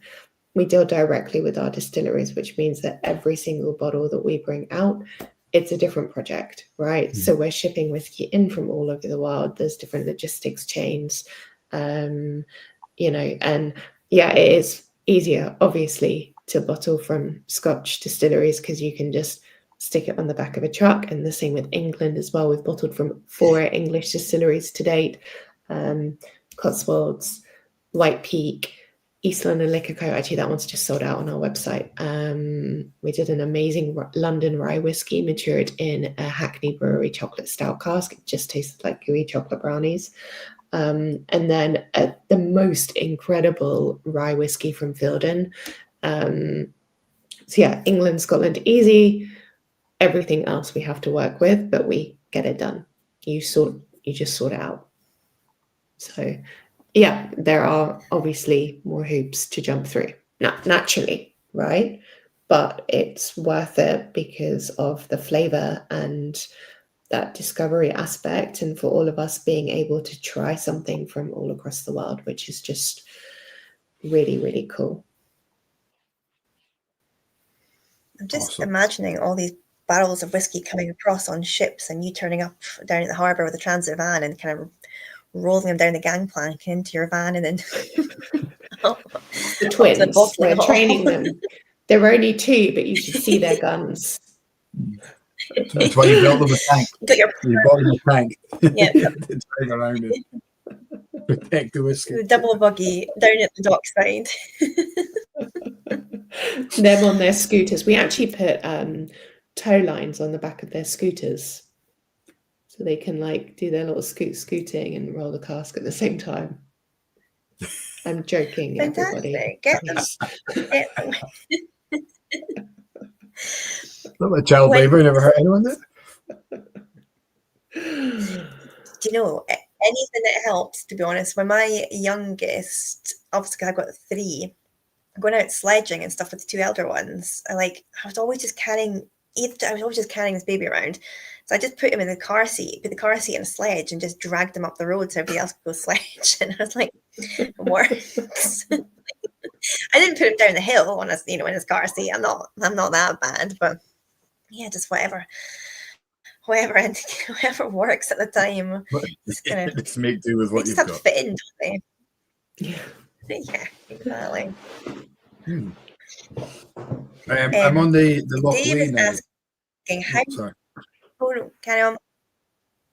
I was just saying this. No, it's fine. It's my stupid internet delay. I'm on the Loch now. It's quite interesting. It's got smoke. The peated cask, isn't it? I think we mentioned that. Yeah. Not peated whiskey, it's peated cask. Yeah. It reminds me of like a herbal kind of. It's almost savoury. It's almost I'm maybe being led by the label, that greenness, that herbal kind of. You ever had like a herbal chicken dish on the barbecue where you cook it in the tin foil and you open up and you just get that blast of cooked herbs? I mean, I did a tasting with this yesterday at Lioness, and someone said it smelled like sugar snap peas, like, but with like smoked molten sea salt sprinkled on top of them, or dipped into like edamame dipped into smoked molten sea salt, and it is bang on that. I love this luckily. I think so. This is our 17th release that we brought out. I really like Luckily. I love that it's single estate. I love the story, and I really like their whiskey. I think it's, the fact that they are in the lowlands, but they're trying to defy that a little bit from the stereotypical style. They're making a whiskey that's quite biscuity, really citrusy, quite tropical fruit in style. But the fact that they've been finishing some of their casks, this is fully matured, in an ex-Isla cask, so not finished. Full maturation in ex-Isla is just really awesome because you get a cask-borne smoke rather than a grain-borne smoke, which is great because it means that the whiskey has depth, it has flavor. It's not just a smoky whiskey. It's like citrusy and alive and fresh and green with like a veil of smoke running over the top. It's like an envelope. You open an envelope, you get everything else inside, isn't it? Yeah, 100%. And it was one of, so we bottled it at 54%. It's one of 410 bottles. Tasting note wise, the way I like to describe this one is kind of like baked apples and whipped vanilla cream with like smoked sea salt on top. That's my like go-to with this. But the greenness very much comes through as well. And it's just, I mean, look, tasting notes, we've spoken about this a lot. They're subjective. No one can tell you that you're wrong when you're tasting whiskey because we all taste different things. Yeah. But I do think sometimes it helps to just put some bits on there. We were really struggling with the smoky aspect and how to talk about what it tasted like on this. We ended up putting sweet smoke and next door's barbecue because we wanted it to imply that it's smoky, but it's not like big smoky. It's like a light waft of smoke. So next door's barbecue was to imply that. Yeah. It's such a hard thing to talk about, especially when people are kind of on that journey of discovery, and the amount of people we talk to in the shop. When you mention smoky whiskey, it's a big no. It's a red flag. Like, no, don't like smoky whiskey. Don't like Isla whiskey because the one that they've tried when they were 18 was Laphroaig, and it's so intense. It's such a unique flavor. It's just put them off, and it's trying to get people to rediscover, Highland peat, Speyside peat, casks. Cask-borne smoke, which is just beautiful. Yeah. I think smoke is really interesting. It's something I talked about being really interested in the use of fresh wine casks and, the crossover between winemaker and whiskey maker in newer whiskey producing countries. I'm also, being a geography student, I'm also really interested in the geography of smoke as well and how we're seeing that coming through. So the first cask we ever launched, cask number 1, was from Stauning in Denmark, and that was a heather smoked single malt finished in a Madeira cask because west coast of Denmark makes sense. They have heather around the distillery. It's a story of pragmatism, right? Our white peak was slightly smoked, like a mixture of smoked to unsmoked barley. The Lockley is cask-borne smoke. The Thompson is Manuka smoke, so Manuka wood. So again, really cool. They have Manuka wood there. Why would they not use it? Story of pragmatism. And then, as I said, the Westland that we've got coming out later this year is Washington State Peat, a different form. So and we've got a couple of others sort of like people that we're speaking to for next year and beyond. I'm just really enjoying tasting the terroir of smoke come through in different ways. Yeah. Have you read Mike Billett's book, The Peat and Smoke? No. Peat and Whiskey, I think it is. It's the Unbreakable Bond. It's called. It's an amazing book. It goes into the terroir of peat, where the peat grows, makes such an impact on the flavour. Thoroughly recommend that. I will look it up, and then it will inevitably go on the stack of books on my bedside table that I just assume if I stack these books there, they'll like slowly absorb into my mind while I'm sleeping.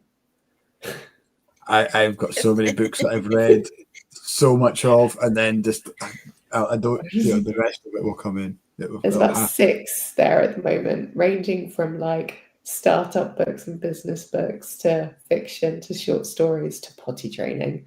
But it will go. I would like to read that book. I don't know how many chats we were on, and Kat, you might remember because you pick me up every time. So Dave Broom's book, Sense of Place. How many times I said, "Oh, I'm reading that book. I'm reading that book," and it was ahead of him coming on as a guest. I thought I need to get it finished, and I blasted through it. David as well, David Stark, who's maybe still watching, his independent Scotch book. I have that book. First time, so quick. It was such a good read. And I have to go back and I started reading it again in time to pick up notes for him coming on as a guest. I used to be such a big book reader. As in I read books a lot, not I read big books. But yeah, it was like with big colourful pictures and big words. Just I don't know how you find it having so much other stuff to do. The books kind of like physically reading books is getting the time for it is so challenging now. Yeah. Starting a business and having twins, it doesn't leave much room for sanity, really. Yeah. It is nothing worse than sitting down. You think, right, I've got an hour. I'm going to sit down. You open your book. What do you mean sitting down for an hour and reading? What is that, Mike? In those rare occasions, that once in a blue moon, you sit down. I own a startup. I've got no idea what you're talking about. Jesus. Yeah.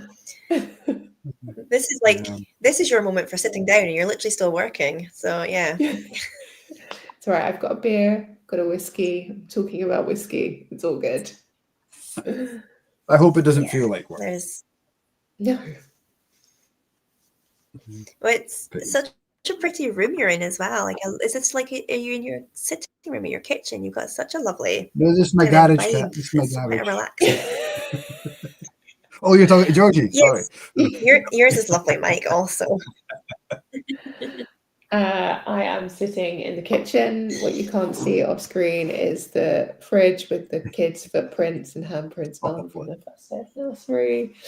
And I've been trying to hide things with that big pot of hot sunflowers behind me. So yeah.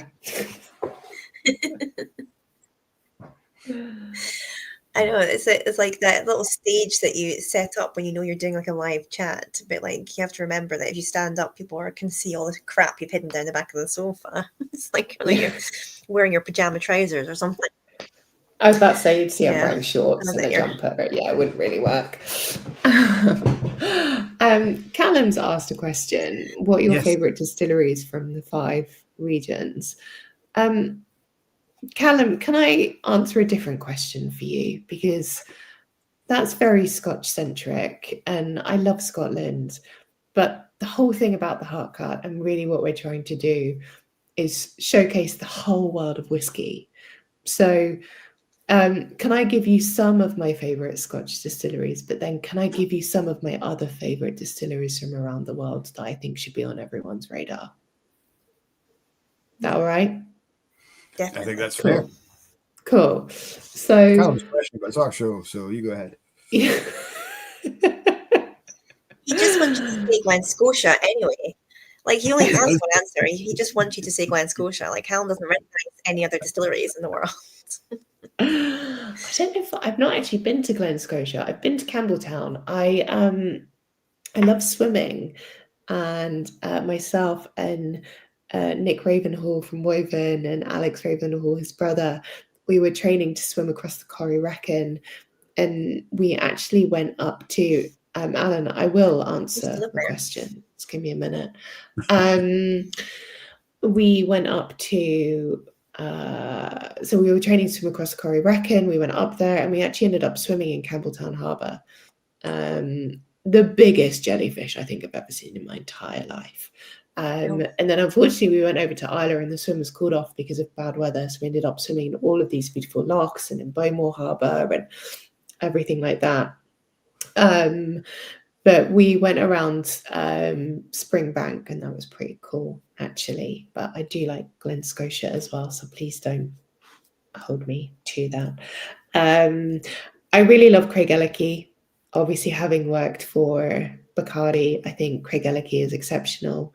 I really like the whiskey. I love that it tastes like, you know, that shotgun through a pineapple, tropical fruit meets gunpowder, slightly meaty, slightly grizzly. Craigellachie 19, which has just come back, is one of the most astonishing drams, and it has that touch of waxiness. I really like waxy in Scotch whiskey. I really like Clynelish because I really like that waxy character. And I think those Craigellachie and Clynelish, obviously, that I think they do it really, really well. So that's probably my two that I'd like to shout out about that.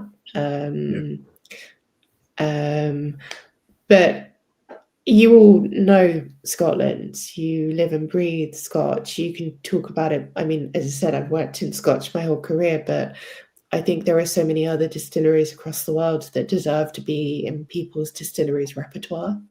And that's what we're doing at the Heart Cut. So if you like smoky whiskey, and Alan, this answers one of your questions about England, look at White Peak. Look at Wireworks. Their whiskey is exceptional. Have you tried anything from Wireworks, Mike? I haven't, no. Right, you've got to. It must go. And I mean, our bottling is obviously, that should go on your radar, Mike. But I think White Peak is exceptional. Also owned by a husband-wife duo, Max and Claire. They make a lightly smoked whiskey. I think it's about 6 parts unsmoked barley to 1 part smoked. And they're working with winemakers all over Europe to find the most exceptional casks. We talked about STR casks, and Max was like, yeah, I've got like 8 different types of STRs in the warehouse. Like I stupidly, I thought an STR was just a one-time thing. And he was like, I've got all of these different ones, which is cool. Go over to Ireland, Boann. Have you had anything from Boann? What a like super cool distillery.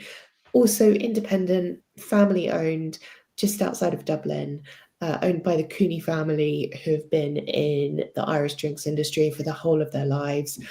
And they're making single pot still Irish whiskey. But what's really cool is that they're championing the use of 5% of other grains. So they're also using oats, wheat, and rye in their mash bill, as well as malted and unmalted barley.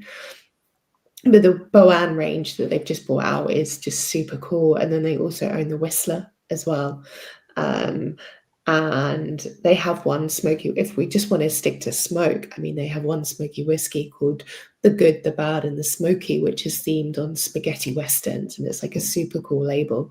But the whiskey is like delicious. And out of the Boann range, their PX cask is phenomenal. So if you like a sherry cask whiskey, try Boann single pot still PX cask. Like that would be your go-to. Where else? I really like Stowning. As I said, our first cask was from them. I love the story, the why not, what if, of 8 friends coming together. The distillery is beautiful, sits otherworldly, yet very strangely fitting with the surroundings on the west coast of Denmark. I really like their rye. And then they do all sorts of really cool experiments. They have one called like Dirty Bastard or something, which is like matured in a mezcal cask or something like that. And I just think they're a really, really cool distillery. And then who else? We drink a lot of American whiskey at home. Fab and I do. We love having a beer and a whiskey. In fact, we pair all of our whiskeys with a beer. We call it a half and heart. rather than a half and half. I love it. And we love Angel's Envy, drink a lot of Angel's Envy bourbon. And it is just a really great bourbon. It's finished in port casks. And it's phenomenal, super sweet and easygoing and textural and just delicious. And we also drink a lot of Mictors, which we think is really cool. And then Few, which we partnered with Paul at Few on our cast number 5, and that's also delicious. So that's kind of a whistle stop of some other distilleries that should potentially be on all of your radars. And I can see that Scott is with me on the Boam PX pot still. It's really, really good. I think Callum must be happy. You mentioned Wireworks. He says that's a must visit. You've mentioned Glen Scotia. And after that, he probably switched off. So I think you've answered his question pretty well. I'm sure he didn't. He listened to everything. Basically, what he's asking for is, can you bottle a Glen Scotia?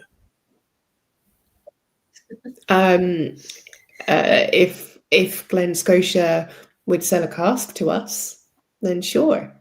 Yeah. There you go. That's your answer, Callum. There you go. Get on the phone to Ian. Tell him to give Georgie a cask. If they would sell a cask directly to us, yeah, sure. Like, he doesn't even work for the bloody company. He's just like their number one super fan. Any plan to swim over the Corrie Vrecken anytime soon? Because, and true to form, guys, I'm going to say it, I used to live there. I used to live next to the Corrie Vrecken. So you literally would have swam past the island. This is me doing an impression of you swimming, because it's clearly how you swim. You would have swam past the island that I lived on. So there you go. Yes, I was actually speaking to Alex and Nick. Alex and I did a swim in Brighton a few weeks ago, 3K, and I was speaking to Nick recently, and we were saying, like, let's get the band back together and plan something maybe for next year. So hopefully, it's definitely in my head. It's still that one that we haven't done. I'll be honest with you though, I'm not the biggest fan of cold water swimming. Like, I love swimming. Swimming's my thing. I absolutely love it. But swimming outside is a lot more pleasurable in water that doesn't freeze your brain. Yeah. We had Nick on, and this was back when Russell was our host, and I volunteered with Nick to do that swim. And I said, yeah, sign me up. I was a pretty good swimmer back in the day, and said, I'll do the Corrie Vrecken swim. I like a bit of sea swimming. I realised how long it had been since I'd done it, went to the local pool, did a couple of lengths, and I was like, there's absolutely no chance I can swim Corrie Vrecken in this condition. So, I'm blamed having a son on my lack of ability to swim. I was like, there's no way I can do that. I would love to. Yeah. I'd love to be able to. I love the idea of it, but I would end up, and I would probably end up swimming like Kat's demonstration there, and end up at the bottom of the Corrie rather than the other side of it. Kind of like I did a 13K river swim the year before I had kids, like 2.5 years ago. So I just need to work back up. So I'm at like 5K fitness now. So I just need to get back up, and then I'll be fine. I get tired driving 5K, let me swim it. I love wild swimming, and I do like cold water swimming, because I like the sort of rush you get afterwards, like that sort of endorphins and that. But I'm not a strong swimmer, and as much as I love swimming, I don't know, maybe it's because I swim like this. Clearly I'm not doing it right. But like, I've never been a strong swimmer. No matter like how much I do it, I just don't ever seem to have got any better at it, despite the lack of enthusiasm I have for it. I'm just maybe not a natural swimmer. But yeah, like the Corrie Vrecken, like that stretch of water. I mean, the reason you've got the Corrie Vrecken is, because there's so many islands there. You've got like Scarba, and you've got Judah and Lunga and Shuna and Ling, where I was. So it's literally just forcing the water into like this tight space even on slack tide, like it's a fair current you're working with. I mean, I guess if the current's in your favor and you're going the right direction, it'll be beneficial. But but Yeah, yeah, but you want to definitely. You've got to be swimming at a speed where during that you can get across it within the time frame that the tide is slacking. That's the thing, is that even if it tides with you, you've got to be going at a speed. It's crazy. Yeah, whereabouts would you leave from? Like, would you be doing it from Isla? No, you couldn't be, because that'd be too far. Like, what's the route? No, we were going to do it from Isla before. So you go with a boat, and then a boat drops you off and then picks you up the other side. Ah, okay. That's cool. Yeah. Amazing. Well, yeah, that's a very cool thing to do. So, yeah, we'll look out for that happening in the near future while you fit that in with your startup and your twins and your... Yeah. Traveling the world now that you're in so many different countries. Yeah. Reb has got he's got an idea, Kat. We're going to put you on the boat and we're going to chuck you in, because cats, if they have no choice, make great swimmers. So we're just going to get...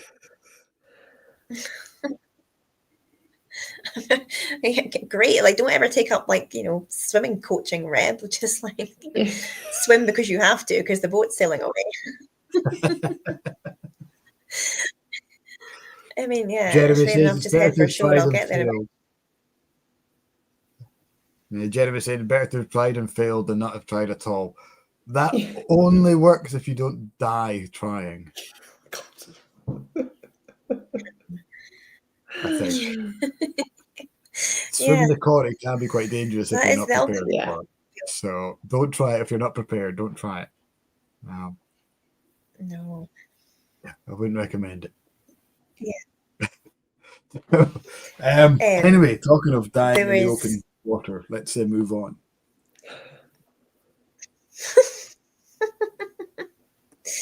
Yeah, I know. Well, we've had so many good questions in tonight as well. Like, obviously, people are quite excited about having you on and about what you guys are doing. And it's nice to see how many different world whiskies and English whiskies that the viewers have actually tried. And it makes me feel terrible because, like I say, I haven't really kind of delved into, I mean, even Irish whiskey, I haven't had a big foray into that world yet either. And it's because I'm going to say I'm still quite new to the whiskey world, like 7 years, I guess, is maybe not that new, but yeah, maybe I just need to start kind of branching out. Well, I've got my New Zealand one, so maybe I just... Exactly.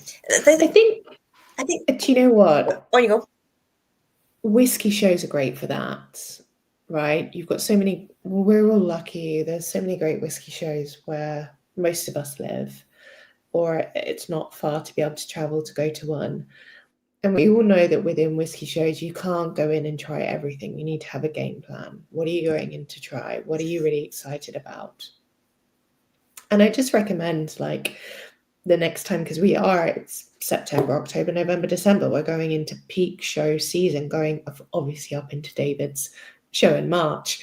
But we're in peak show season now. So the next time you go to a show, just think in your head, like, what do I want to try? Like, don't go to the stands where you've tried those whiskies before, or just say, cool, I'm actually going to have like a more wild view this one. I'm only going to try to begin with, for the first half, let's say, whiskey from outside of Scotland. Right? And just give that, because that's a really good opportunity to be able to try as much as possible and talk to the people behind the stands and find out why they taste the way they are. Yeah. That would be my yeah. When Kat and I went down to David's tasting, we took out the list of the indies there, and we said, "Oh, not heard of them. We're not tried anything for them." You walk in, the first guys you meet is Woody and Megan from Woodrow's, and you get chatting to them, and the plan goes out the window. You just start saying, "Yeah, give us some of that, Aaron. I'll have some of that." Yeah. and I guess when I go to a festival, I'm always looking at what I can bring back to the shop, rather than me going as a punter. It's like, what can I bring back? What relationships can I make? And predominantly, we're 95% Scotch whiskey, and it's hard to switch off and say, well, actually, I'm going to be here for myself and go in and try all these other things. I don't know if that's an excuse, but that's the mindset. And then you know people behind the bar as well, or behind the tables. You start chatting to them and you feel almost obligated to say, look, okay, Paul's there with Lady of the Glen, Russell's there with Gordon MacPhail, Woody and Megan, and you're like, if I bypass them, they're going to be like, well, what have we done to Mike? What's wrong? Why is No, I know. Yeah. You need to go in with a disguise, Mike. Yeah, I'll wear a wig. Take your flat cap off. Nobody will know it. You're like Clark Kent. As soon as that flat cap comes off, people are like, who is that man? I'll go in like that. Nobody will notice. Okay. I know. I think that is good advice, actually. I just need to do that. And I am guilty of the same thing. I go into a whiskey show and I do start with a game plan. And it's that thing, you spot people you know and then you get chatting to them. But you can do that. You can chat to people, you just don't need to drink the whiskey. You can just say, no, I'm going to come back to you. Like, I'm just going to go and do a tour first. I'll definitely come back. I just need to be a bit more proactive with that and just be like, because I'm like the biggest lightweight ever. So after 2 drams, I'm like, Jesus Christ, I need to go home. So yeah, I'm going to Aberdeen Whiskey Festival this weekend. I am working, but in between, I'm going to go exploring and see who's there, who I don't know, and what they've got. And let's see if I'm going to actively look for either Irish, English, or world whiskies and see what I can find. You've inspired me to do that this weekend.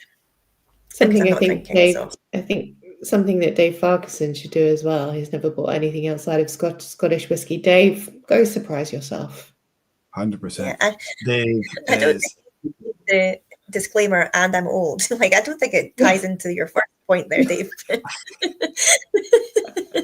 Thanks. I think what he's meaning is he's bought Scotch over a long period of time, hasn't ventured. But I did see in your socials, Dave, you're venturing into peated whiskey, so you have got an adventurous palate, and it's about taking that. That's a big step for knowing what kind of whiskies you like, Dave.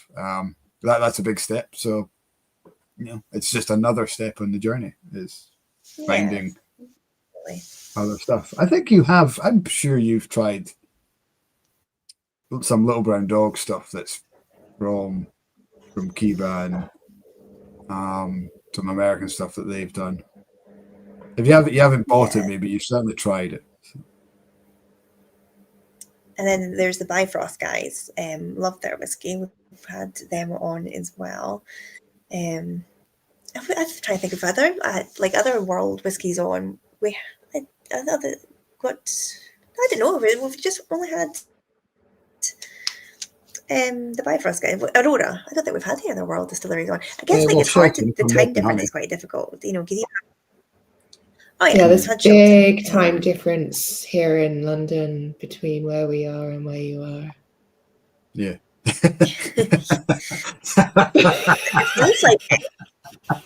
And in Ireland, God, that time difference. I'm so glad you joined us with the jet lag and all, Georgie. Oh, sorry, just using my adapter here. Feels like it.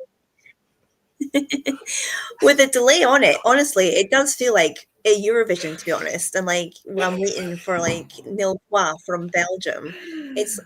I don't know what it is with Aberdeenshire, but it's they just couldn't be bothered finishing the internet. They're like, yeah, we'll get around to finishing the internet out there at some point.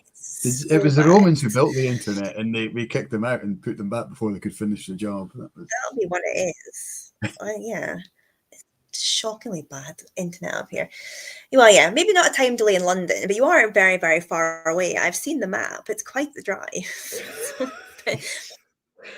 If you would like, but if you would like to be connected with some distillers and people that aren't from Scotland, please let me know, and I would love to help out for this show. How does that sound? Definitely. And people that have a favourable time zone difference. Yeah, we might struggle with New Zealand because my dad always used to message me he was having breakfast literally as I was getting ready for bed. We've got San Francisco watching, so we can technically make America happen because Rick's in San Francisco. So yeah, we'll work it out. We'll figure out the best. We had best countries for it. From the Bayou. She did tune in she was literally having her breakfast down by the Bayou. Yeah, we could do. We'll get some Scandinavian ones on as well. They're the same. Italian, maybe French. We just need to. We'll get your little black book, Georgie, and then just start sending people over, please. Because I can only hound people so much, to be honest. The world's a big place, and I've only got I do this part time. I've only got a certain amount of hours in a day. I'll give you some business cards actually, while you're traveling the world. Just hand them out. And then I would love that. Honestly. I often have Fab's business cards in my wallet just because we've just got stuff everywhere. And so I'll be meeting someone, I'll give them my card, and then they'll be like, Fabrizio Leoni. And I'll be like, that's my husband's. That's not my business card. But but email it, please, because that's me. It's the right place. It's the same place. Yeah. Well, we'd love that. If you do know anybody who wants to come on the Blether and talk about world whiskies, then please do send them my way. Because the whole idea of the Blether is try and meet as many different varieties of people in the whiskey world. But yeah, sometimes it's just making those connections, because often I'm just dropping in people's DMs or stalking them on LinkedIn, and they're just like, who is this little weirdo? What does she want? Because literally what I did to you, I really want to ask her on the Blether. And you said yes, poor you, but you said yes. I do actually want to say something, because I'm seeing lots of comments come through about Scotch and non-Scotch and Scotch versus world whiskey. Mm-hmm. I think to really explore the world of whiskey, we need to take off our Scotch biases and our Scotch hats. And I think you need to view whiskey as whiskey. And I think you need to view it as not Scotland and the rest of the world, but I think you need to view it as Scotch within the rest of the world, which is a different reframing of our mindset. And I only say that because if we continue to kind of benchmark everything against Scotland, and if we look at ages compared to Scotch distilleries and flavor profiles and everything, then you're not going to get very far, right? Yeah. But if you think of whiskey as whiskey, if I gave you this White Peak, you wouldn't know this is from England.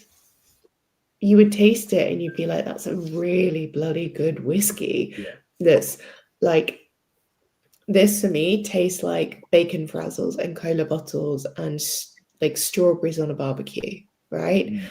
You wouldn't taste it and go, that tastes like an English whiskey. You would say that's just a really good whiskey, but you might be hesitant to try it because you're like, oh, I only drink Scotch whiskey and that's from England, so I'm not sure about it. And then you'll judge it immediately because you'll be like, well, it's English, right? Yeah, and I think that's that preconception, isn't it? Yeah, and I'm seeing a lot of comments coming through about that, and it's interesting because I talk about that an awful lot in my tastings.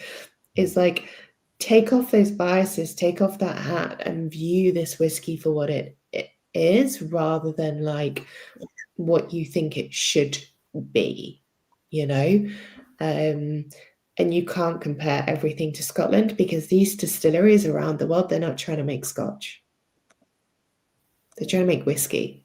Yeah. And Scotland's trying to make whiskey, a whiskey that tastes like it's from Scotland. Thompson is making a whiskey that tastes like it's from New Zealand. Stoughton is making a whiskey that tastes like it's from Denmark. So I think that's a really important mindset that perhaps all of us need to just reconsider.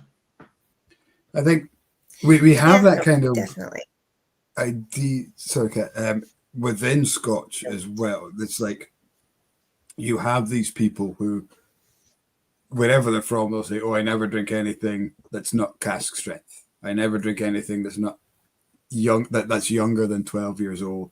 I only drink sherry cask. And we have these mantras within Scotch that people look at, and they have this idea that this is what they've been told is good, or what they've tasted is good, and that's what they stick to.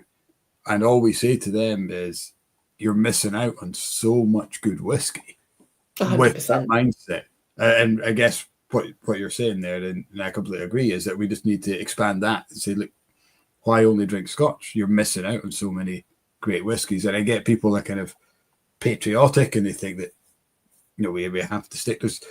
Ian had a great comment there saying that he doesn't have time to drink anything else because there's so much Scotch whiskey out there. Is that we understand that, but how much good whiskey are you missing out on by sticking to within Scotland? And what is the challenges on these guys who are quite open about their thoughts on it at home, saying, well, I can't get my hands on. We don't sell a lot of non-Scotch whiskey because, one, it's a bit of a challenge getting stock of it because there's so many and a lot of them are independent, and we don't have the big wholesalers now like Gordon MacPhail or whatnot that we used to have. And we know sometimes through trial and error it doesn't always sell. So it's a risk for us. But they can go on your website and scroll through 20 whiskies and find 2 Scotch and the rest of them all great whiskey. Yeah. So yeah. And that's why on the Heartcart's website as well, we categorize based on flavour. Yeah. And we lead in flavour too. You know, if you like smoky whiskey, great. These are our smoky whiskies. And this is why we think you're going to like them, you know. And that's why we go with flavour. Coming back to tasting notes, that's why we go with flavour first. Yeah. And then, like, so I get the point when people keep saying, and it's popped up a few times in the chat, like, oh, there's so much Scotch whiskey to get through. You don't actually need to try them all. Like, you really don't need to try every Scotch whiskey. No. There's like 150 distilleries. Like, please don't feel like that, you know, it's not like Monroe bagging. You don't need to get them all done. I think replace some of them with other distilleries. Yeah, it's that, like, if you are whiskey curious and like Sugar Kitty's written Whiskey Promiscuous, I quite like that as well. Like, you get to that stage in your whiskey journey where, you know, you understand where the flavors are coming from. You want to maybe like challenge your palate a little bit. Do that by visiting other world distilleries, maybe not by, you know, working your way through every Islay distillery and every Feshiel release. Like, you can just explore that flavor journey around the world. As to your point, that's why you do that's why you do your little quiz in flavors as well, to help kind of funnel people in the right direction. Which is, although even though I did the quiz and it came out as a Scotch, I'm like, oh, for God's sake, I can't even get the quiz into the world whiskey. I'm still...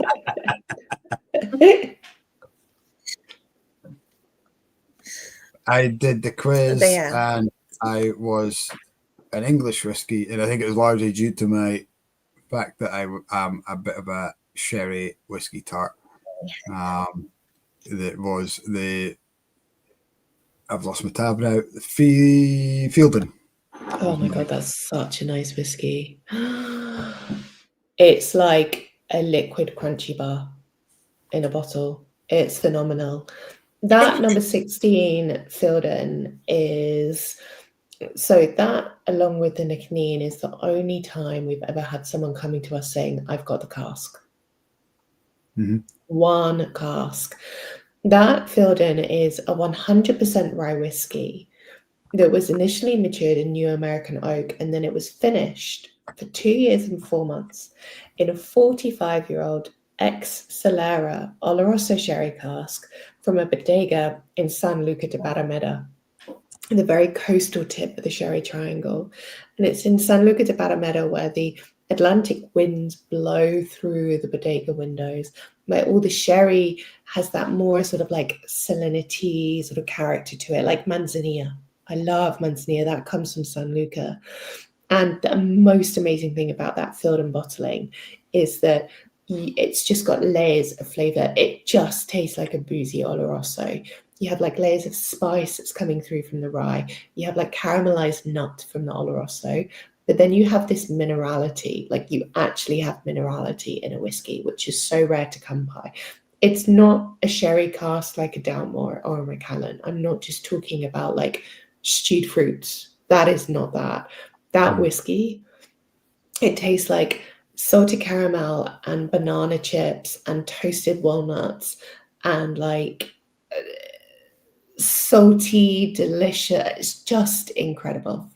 It's just incredible. If you like sherry cask whiskey, it's like 100%, and you wouldn't know it's rye. You might hear rye and you go, I don't drink rye, but it is phenomenal. Sold. You know, I am not a fan of a sherry, but the way you've just described it, I actually want it in my life now because it just made me hungry, like listening to that tasting. I'm not a good. fan of sherry cask whiskies usually. They're not something I go to. I'm really not into sherried whiskies at all. In fact, that Filden is the only sherry cask whiskey that we've actually done to date in our whole collection. But it doesn't taste like a sherry cask whiskey. It's like a, as I said, I love sherry, and it literally tastes like a boozy Oloroso. It's like really, really good. Mm-hmm. Yeah, that sounds like my way into sherry. I'm still trying to find my way into sherry matured whiskey. This might be it. Maybe I sherry found it. Scotch that you don't like. Yeah. Sorry? I said it's maybe sherry matured Scotch that you don't like. Maybe that's the problem. That could be it. Well, I'll have to explore. I'll have to play around. Mm-hmm. I am just looking at the time, and I really don't want to be rude, but I actually have to go pick up my son from work. The chat, I didn't realize how long we've been chatting for. It's been like, honestly, we could have you on all night, George. Like, no, I didn't know how long do these usually go on for? It totally varies. Yeah. This is about an average, I would say. Okay. 2 hours is good. If we can bring it up to pre-barflies, I think we're doing well. Barflies will be on. Yeah, because everybody usually starts tailing off to go and watch Aquavite at, well, is it 10 that it's on, is it? Quarter to. Yeah, quarter to. Oh, yeah. We usually start losing. Perfectly on time. Yeah, that's amazing. I hope Callum's just summed it up for a lot of people at home there. He says 2 hours ago the Hartcut wasn't on his radar. It is now. That's. I hope that's summed up what we've done tonight. Andrew Cullen is on. Just saying hello to Andrew. He's saying he feels like hi, Andrew. So many people would massively enjoy other countries' whiskies, and they're just so hesitant to try something new. It's absolutely, you mentioned that yourself, Georgie. It's that preconception. It's not Scotch that won't be as good. But it's also like, oh my God, there's so much choice. I don't know what to go for. I'm going to go back to a familiar, right? And again, that's exactly why we set up the Hartcut. So please do give us a try. As I said, it's not just a business built on passion, but there's so much behind the scenes that we're working on here to really build an independent bottler for 2025 and really, more than anything, work in tandem with these amazing distilleries across the world to spotlight them and bring them to life, and just bottle some just interesting whiskies that are also delicious, but that are interesting. So I really, really hope you will give us a try. I really, really do, 100%. Because I'm sure the guys will. Yeah. Jeremy, what is on? Definitely. He's saying he can recommend you two after Newcastle last year. Jeremy's going to be over with us next weekend. Looking forward to seeing you, Jeremy, with your friends. Jeremy. We're hosting a tasting for him. And Willis is going to Newcastle, so he's going to see you. He hopes you're bringing that sherry cask. I am bringing. I was just thinking in my head what I'm bringing. I think I've got about 8 or 9 whiskies that I'm bringing. So I will have that one. I'll also have the new Manuka smoked with me as well. The last festival I was at with Willis, we almost ended up sleeping naked on his daughter's flat floor. So there we go. Well, he offered, and I politely declined. I don't know why you had to be naked. Well, I think the conversation alluded to that. I don't think we had to be. I think it was optional. It's because you had no pajamas. It's because I had no way of getting home. And he offered, he was staying at his flat. And I says, or his daughter's flat, I think it was in Edinburgh. And I says, I'm really, well, I would love to, but I've got no change of clothes or anything. And he just said, well, either do I. And that's where that conversation went. I don't think it was actually an offer or anything else, but yeah. There you go. What happens at the festival stays at the festival. I will see you in Glasgow, Georgie, as well. I'll be down for that. So I'm going to come and try all your whiskies in Glasgow and see what you've got. Amazing. And please get those. When it's Glasgow. Please get them. Yeah, and get the pouches from Mike as well. Make sure you pick them up. Yeah. I am 100% going to go and do that. I will try nipping past to. You better do it tomorrow because yeah, all three of the even the, like I said, Nick Nean. Now there's a few distilleries I just can't get into. Nick Nean's one of them. It's no discredit to them because I know they do wonderful stuff for if your palate is that. I was captured by that one. So yeah, you better be quick, Kat, because I might go back and have a look at the samples that were meant for you.